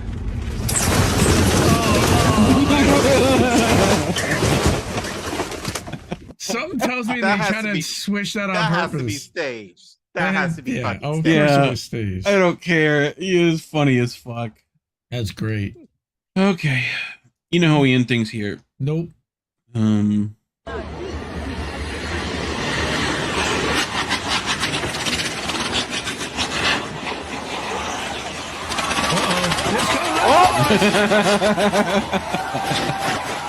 Oh shit. I just wanted to go see a God. show, man. Fireworks are the best.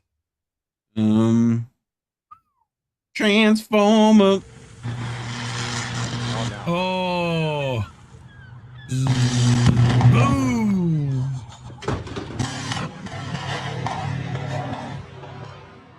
Dude, that shit sounds like you just got bombed. There you go. There's the other one. Because you did. Ba-boom. Here you go. Shabam.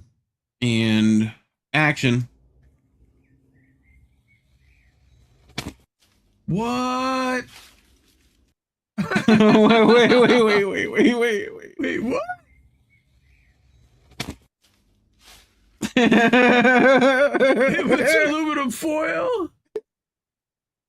It was literally aluminum, like molten aluminum. It was like literally Or mercury, aluminum. one of the two. Oh yeah, mercury. Yeah. That's a good idea to shoot at yourself. Mercury. Uh-huh. No, it's definitely molten. Like that's like bad. Dude, that happens with steel. If you get like a bad pour. They just made You themselves get water in there. literally tinfoil mess. Oh, this shit was crazy.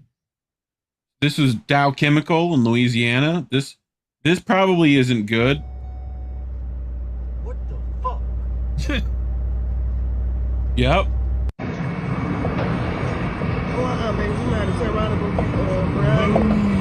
Holy shit, dude.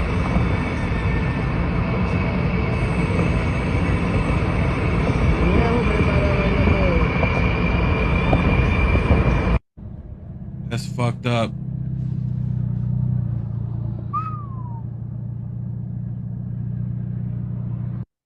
Okay. Dude, that initial fireball was fucking what? Like, that's like mushroom cloud shit. That was just what I was thinking. Mushroom cloud. Yep. What the fuck? Well, anyway, that's all, folks. Yay. We did it. We did boats. We did it. All right. Welcome. So I did not show you the segment thumbnails that I did need to show because it'll help me put them.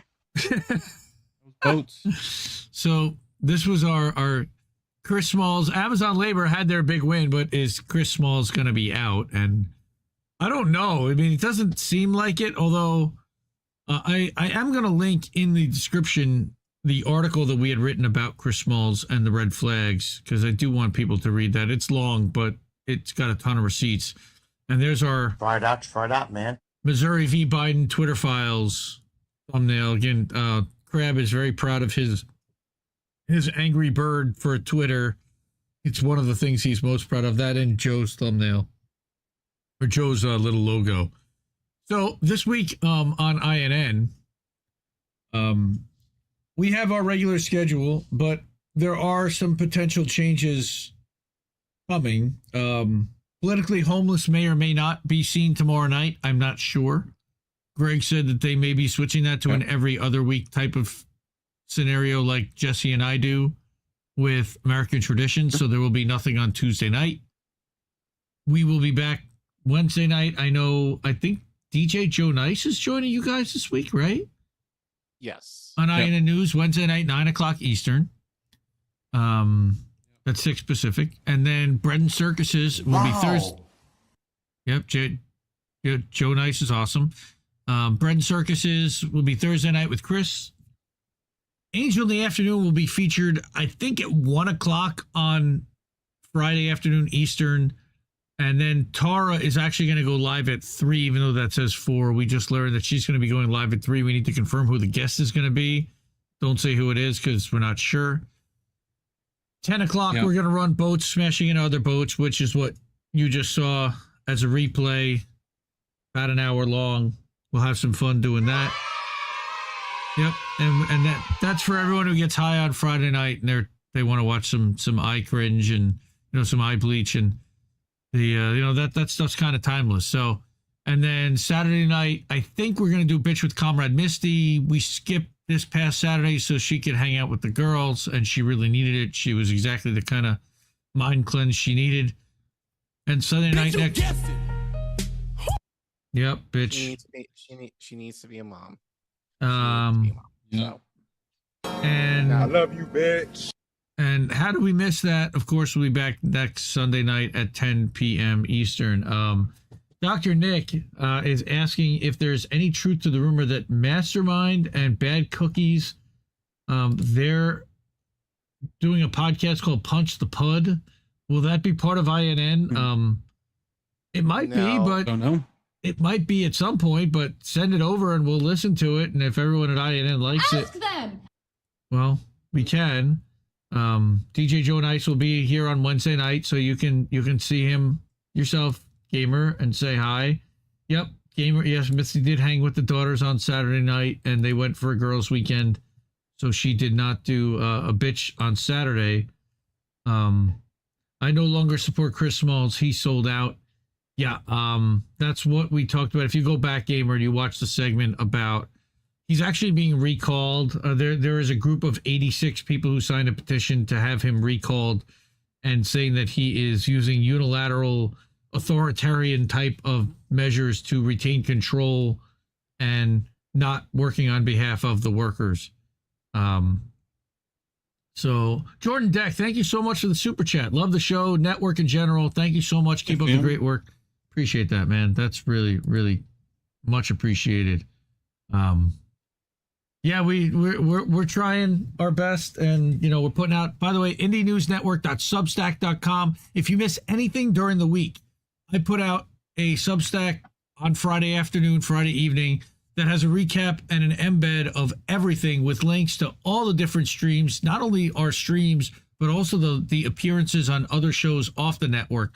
Like I actually co-hosted Hardlands Media on Wednesday with Kit. Shout out, thank you so much to Kit Cabello for having me on Hardlands Media on Wednesday. That was a blast doing the news with Kit.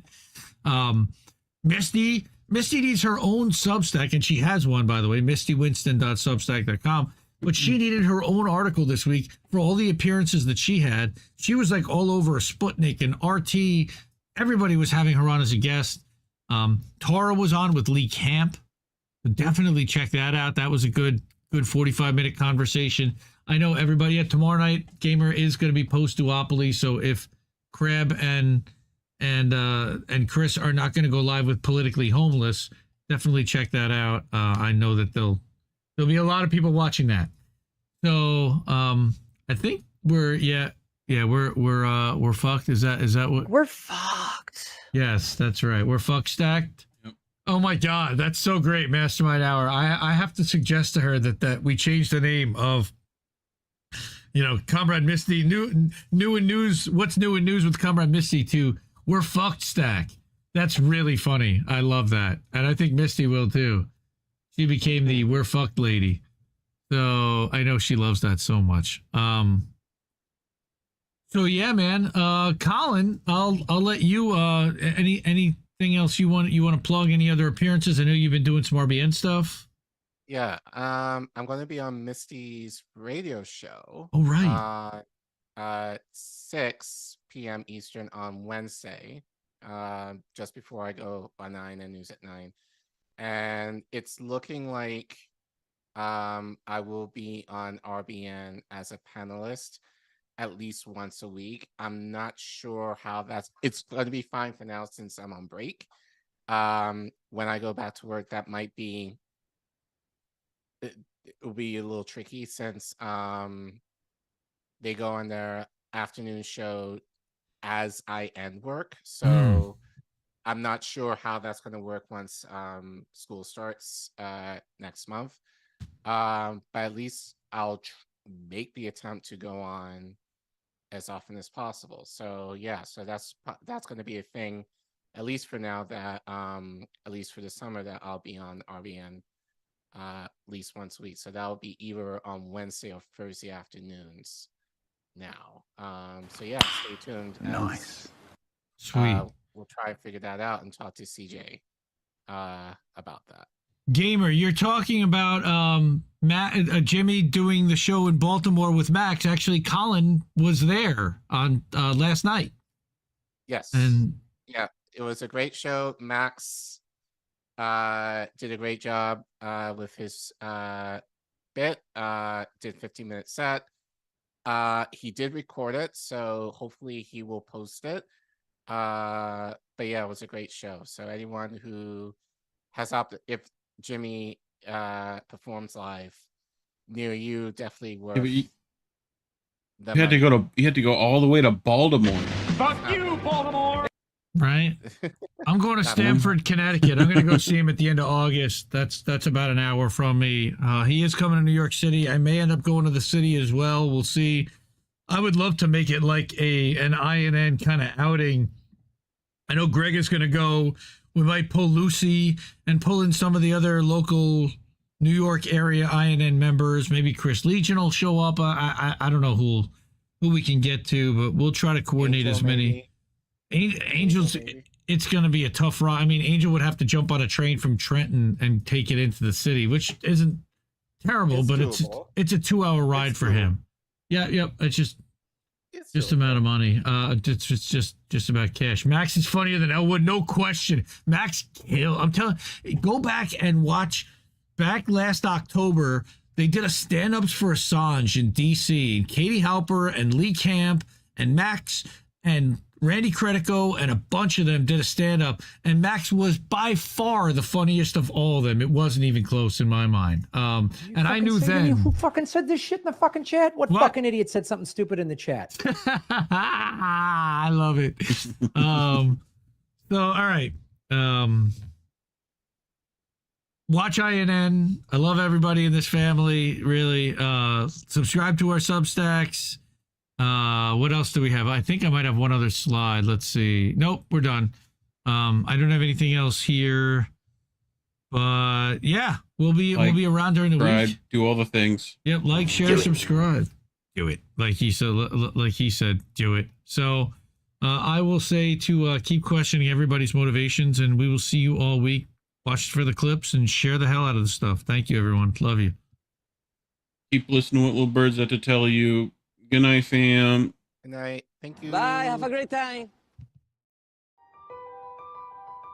Indie News Network, collaborative family of independent content creators. Co-hosted normally by me, Indy. I'm founder and editor of Indie Left News and Indie Media Today. I got Reef Breland sitting next to me. At Kennedy News. Is Andrew Rivera on The Handsome Cynic? Politics and survival. My name is Jett. It's American tradition. What's up, Space Monkeys? Welcome to Political Fight Club. I'm Robert Durden. I mean, I mostly make art for INN. Big Man Crab Joe. Keep up those great videos. Hey guys, it's Yeti. Coming at you. Hello, my name is Lucy from Blue Moon Red Wine. This is Chris Legion.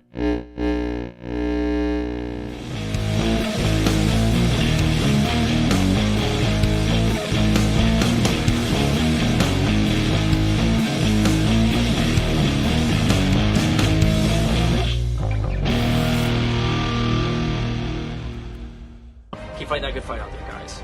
I'll talk to you later. Who are these people? I think I liked it better being blind, when I couldn't read between the lines, and when I couldn't see the cracks in the structure that lay bare before me the whole time. I think I liked it better back when I suspended disbelief and swallowed pride. I thought I knew the difference in the red from the blue, but they both bleed us so dry. They both bleed us so dry. My favorite songs don't hit the same way.